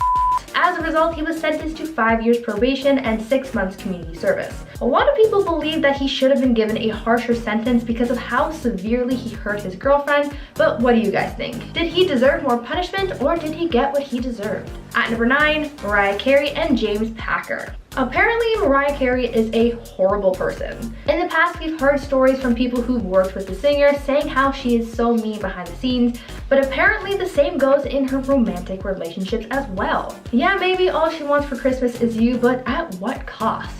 According to some sources, her relationship with James Packer was the most toxic. She allegedly treated him like garbage, even throwing his personal items, including his laptop, out of the window, all because he played a Beyonce song. Their relationship ended just before they were set to get married because she, quote, wasn't happy with his behavior, but James' management fired back, claiming that Mariah was twisting things. Bottom line is that things were toxic and needed to end. At number 8, Marilyn Monroe and Joe DiMaggio. I couldn't imagine the pressure of being an A-list star. The public's eyes are always on you, from your everyday outings to your love life. Having a relationship must also be very difficult when you're famous because everyone feels entitled to having an opinion on your love life. When one of Hollywood's biggest stars, Marilyn Monroe, got married to Joe DiMaggio, it was a very big deal. Everyone thought that the actress and the athlete looked like a beautiful match who were deeply in love, having met and married within a relatively short amount of time. Really, at the time, they were hashtag relationship goals. They got married in a quiet City Hall ceremony in January 1954 and turned a work trip to Japan into their honeymoon as they had to squeeze their special day in between work engagements. But just 9 months later, their spark had faded and their relationship was over. The problem was that Joe allegedly wanted Marilyn to be a stay-at-home wife, but because Marilyn was at the height of her career and she loved her work, she wouldn't agree to that and she just wanted to keep working. Joe also apparently had a hard time coming to terms with his wife's public image, being a Hollywood idol, and apparently her famous subway gate scene was the last straw for him. Their marriage ended with Marilyn citing mental cruelty as one of the reasons behind their divorce because of how toxic things had become. She didn't like how her husband refused to support her, and that's just not the kind of energy she needed in her life. At number 7, Kate Moss and Pete Doherty. There are many ways that a relationship can be toxic. It can be more one-sided or it can be mutual. Kate Moss and Pete Doherty's relationship was one that was toxic from both sides. Though they were engaged at some point, they still had their problems. In an interview, Pete once said that with Kate he was, quote, always dodging bullets. He claimed that Kate had a bad temper, saying that she once accused him out of the blue of having an affair and then verbally and physically assaulted him. On the other hand, Kate had a big problem with Pete's substance abuse, demanding that he quit,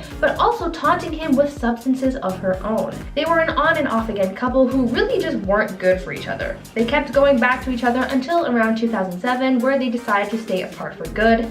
And it was a very toxic situation, but their breakup was probably for the best. At number 6, Saweetie and Quavo. No one really acknowledged it until recently, but singer Saweetie and rapper Quavo had a very toxic relationship. The pair recently announced their breakup, and though it started off looking like a simple case of two people growing apart, soon the public found out that there was more to the story than once thought. Shortly after announcing their breakup, footage was leaked which showed the former couple fighting in an elevator.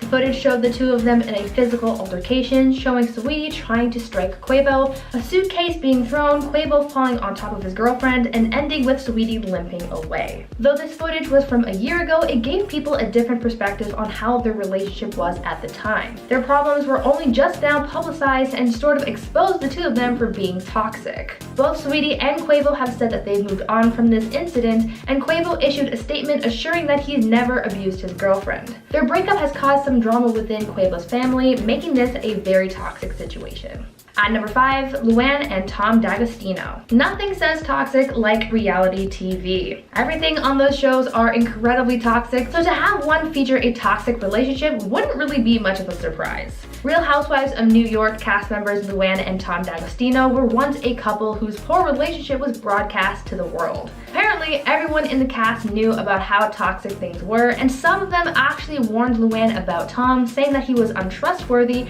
and that he was still pining after his ex. This complicated things, but they still carried on with their relationship, and the two got married on New Year's Eve in 2016. Towards the end of the show's 8th season, it was revealed that one of the Real Housewives cast members had photos of Tom kissing another woman just days after his and Luann's engagement party. Soon it became apparent to the public that there were some serious troubles in their relationship. Luann and Tom even got into a heated argument in public at a restaurant, which ended with Luann slapping Tom across the face. This toxic relationship and Tom's constant infidelity was never resolved until the very end.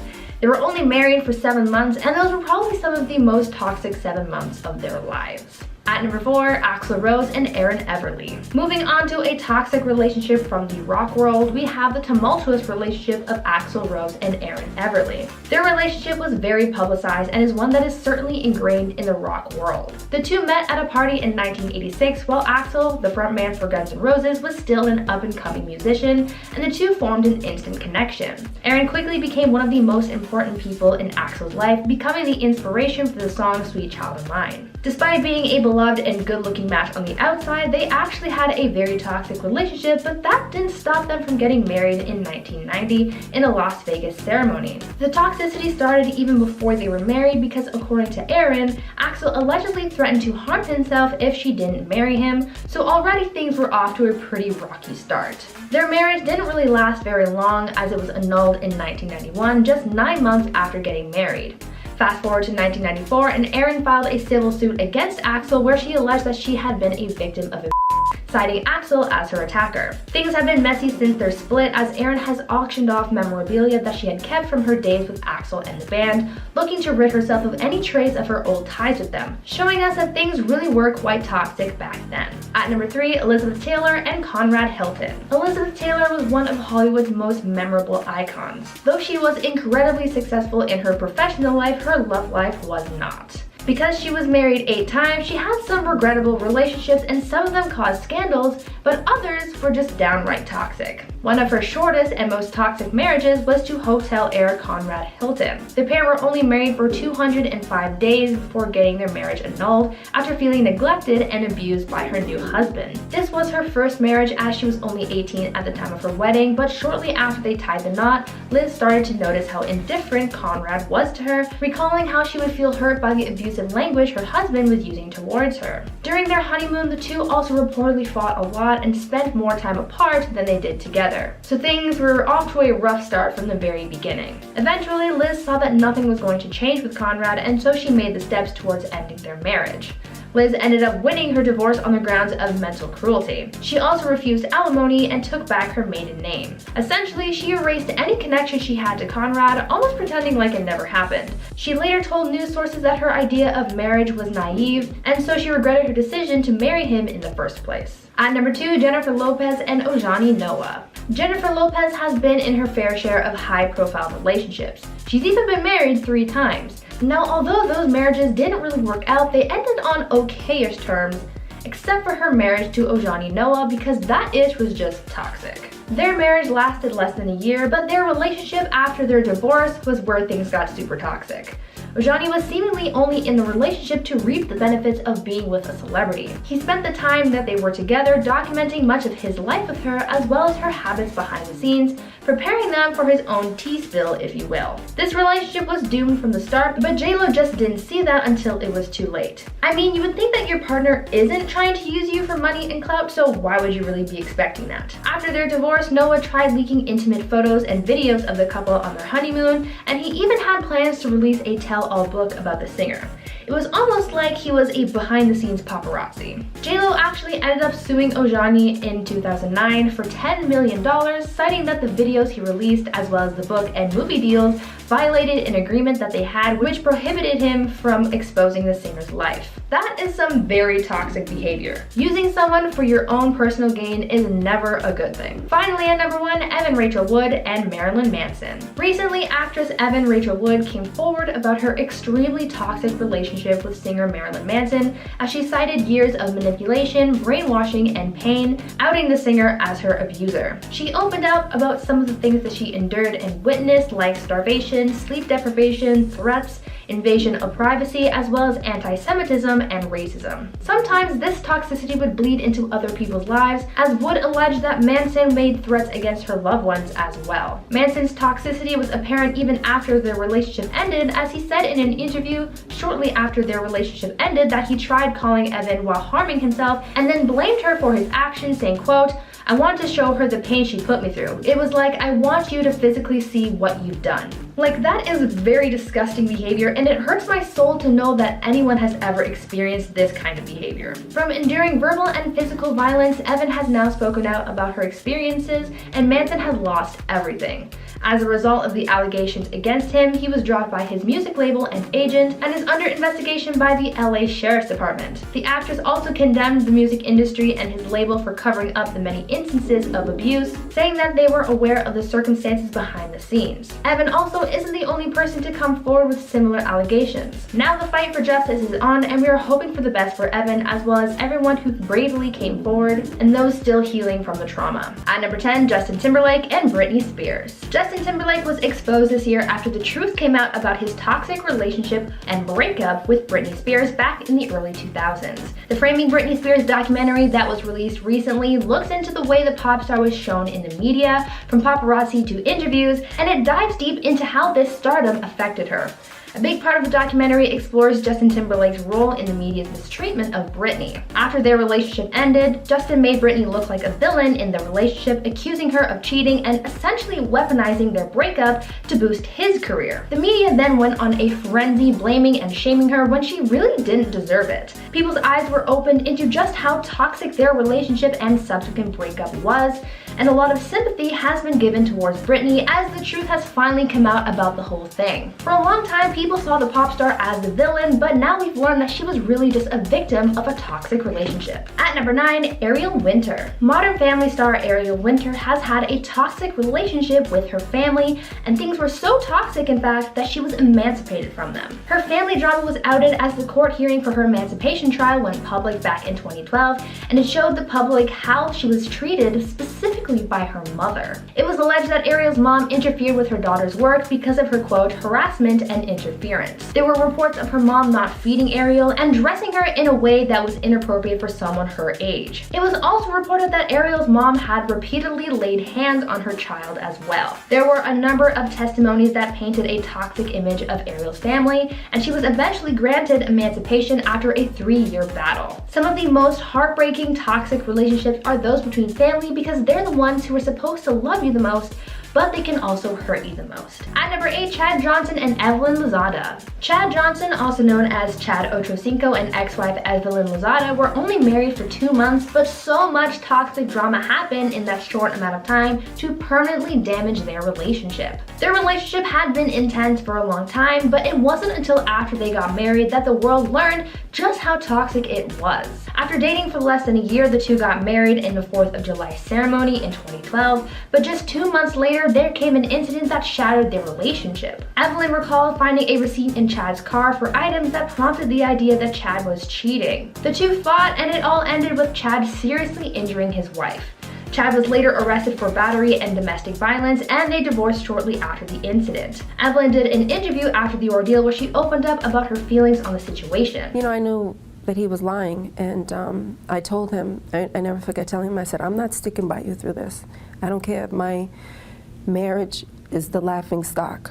And the two eventually went their separate ways. Overall, the relationship burnt out really quickly, but it was fueled by toxicity, and in the end, no one really deserves to have that in their lives. At number 7, Wiz Khalifa and Amber Rose. Wiz Khalifa and Amber Rose were married for some time after tying the knot in 2013, but after 14 months of marriage, things got toxic, they divorced, and it was a nasty breakup. There were allegations of cheating, and custody of their son was also up for debate. Years later, Amber Rose opened up about her brief marriage to Wiz Khalifa and the toxicity around it, and spoke about her regrets concerning their relationship. She once said how she regretted getting married when she did because they didn't give themselves enough time to grow in their relationship, and this was one of the things that contributed to the hostility. Amber also said that she felt as though they would have had more success in their marriage had they gotten married later in life, calling their wedding a mistake at the time. They took some time and have grown to be friends, so maybe this toxicity has been forgotten about by them, but not so much by their longtime fans. At number 6, Khloe Kardashian and Tristan Thompson. Here we have yet another toxic Kardashian relationship. In one of my previous videos, I talked about how Kim and Kanye's relationship was toxic,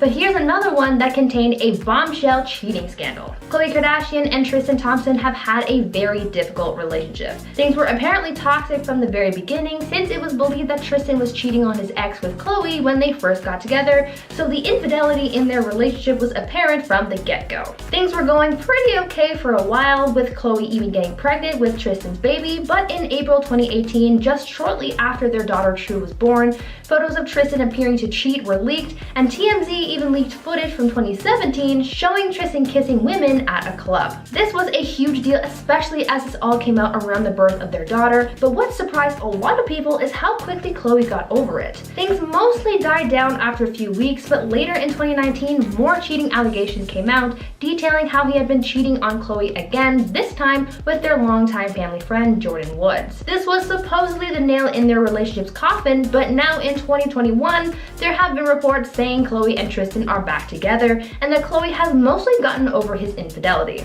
This doesn't look good and really just looks like a toxic mess, but we're just gonna have to wait and see what happens with them. At number 5, Beyonce and Jay-Z. Even though they are one of the industry's most famous couples, that doesn't mean they aren't toxic. Though Queen Bey and Jay-Z are seen by many as a Hollywood power couple, they have also had their troubles and toxicity, and they seem to have started back in 2014. It all started when Solange and Jay-Z got into that big elevator fight at the Met. For a long time, no one really knew what the reason was for this brawl. Some thought it was money, others thought it was family drama, but apparently it was because he had been confronted about an alleged affair he was having with his former business partner's ex-wife. Though no one really acknowledged or spoke about this apparent infidelity, things started to get even more toxic in 2016 after Beyonce released her album Lemonade, where she made several subtle and not so subtle comments on her husband's alleged affair.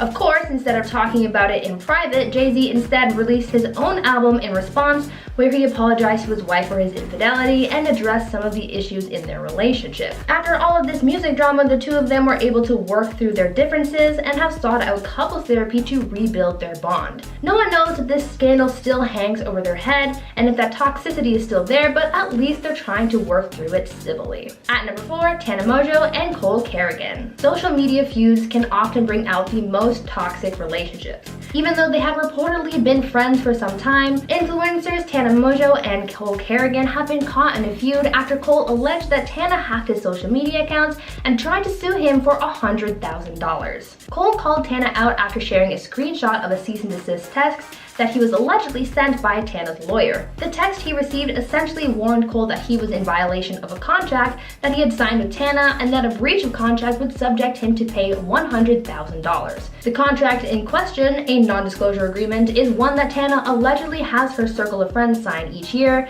and so now Cole is apparently in trouble after one of his social media posts violated the terms of said contract. Cole has also claimed that Tana hired someone to hack his social media accounts, where they were then able to delete a number of his his account, like his YouTube channel and Twitter account. Cole has also claimed that Tana has kicked him out of her house, used him for free makeup services, and would even go through his personal belongings when he wasn't home. Even friends who seem happy on the surface clearly have their dark, toxic secrets as well. At number 3, Meghan Markle and Kate Middleton. Meghan Markle and Prince Harry have been the talk of the town ever since their bombshell Oprah interview, and they've been scrutinized for a lot of what they spoke about.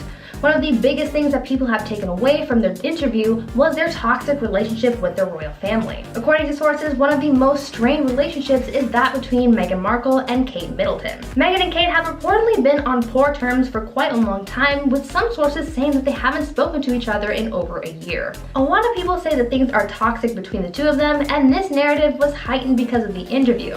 During the interview, Meghan addressed the public's view on her feud with Kate over Princess Charlotte's dress at Meghan's wedding, saying that Kate made her cry over it. Though they eventually patched things up and Kate apologized, they haven't spoken to each other much, and because of the feud between their husbands, it's added even more strain to their relationship. The royal family clearly has a lot of drama going on these days, and even one of the world's most famous families can have its toxicity. Hopefully, Meghan and Kate can one day patch things up for the sake of being rid of this negative energy. At number 2, Cardi B and Offset. Rappers Cardi B and Offset have had a rocky and toxic relationship. Though they've been together for some time now and they have a daughter together, that doesn't mean that their relationship is all sunshine and rainbows. There have really been a few times where their behavior has opened up a lot of fans' eyes and have labeled their relationship as toxic. Rumors have been a part of their relationship for a while, the most common rumor being about cheating. In September of 2020, Cardi actually filed for divorce from Offset after rumors started circulating that he had cheated on his wife and he had actually gotten another woman pregnant during that time. Fast forward a month to October 2020 and the relationship was patched up after Offset bought Cardi a $300,000 car and a billboard dedicated to her. When Cardi took him back, that's when the internet started talking about how toxic their relationship really was. People were honestly very surprised that Cardi took Offset back even after everything he did to her, with some adding that Offset was using guilt and emotional manipulation to keep her in his life. In response to some fans' comments, Cardi defended her relationship, saying that it wasn't toxic as everyone believes and that she is not in an abusive relationship. Does the fact that she's defending her husband make you think that they are in fact toxic or just misunderstood? Let me know down in the comments. Finally, at number 1, Kourtney Kardashian and Scott Disick. The Kardashians have seen their fair share of toxic relationships, obviously, but out of all of them, Kourtney and Scott's relationship has to be one of, if not the most toxic. Kourtney and Scott have been on and off again since 2006, and even though they've broken up so many times, they can't seem to distance themselves from each other enough. The pair co-parent their 3 kids, but they also cause a lot of drama whether or not they are together. But they've never been completely out of each other's lives, since Scott is also part of the Keeping Up with the Kardashians lineup. Because they've been through so much together, fans continue to ship them, but really, we shouldn't be romanticizing their toxic relationship. In the past, Scott has cheated on Kourtney, and even when they were broken up, has said that he's dated other women, specifically those much younger than him, only to make Kourtney jealous. Kourtney and Scott also struggled with Scott's substance abuse problem, with Kourt once going so far as to tell Scott that if he didn't get help, she wouldn't allow him to see their kid, and for a long time, Scott refused to get help. Things finally ended for good in 2015 when Scott was accused of cheating with one of his exes, and Kourtney just had enough of his infidelity. From that point, they haven't been in an official relationship, but they haven't kept their distance either. Kourtney has made comments about having another kid with Scott even though they aren't together, and Scott has been very vocal about how heartbroken he is to see Kourt in a new relationship.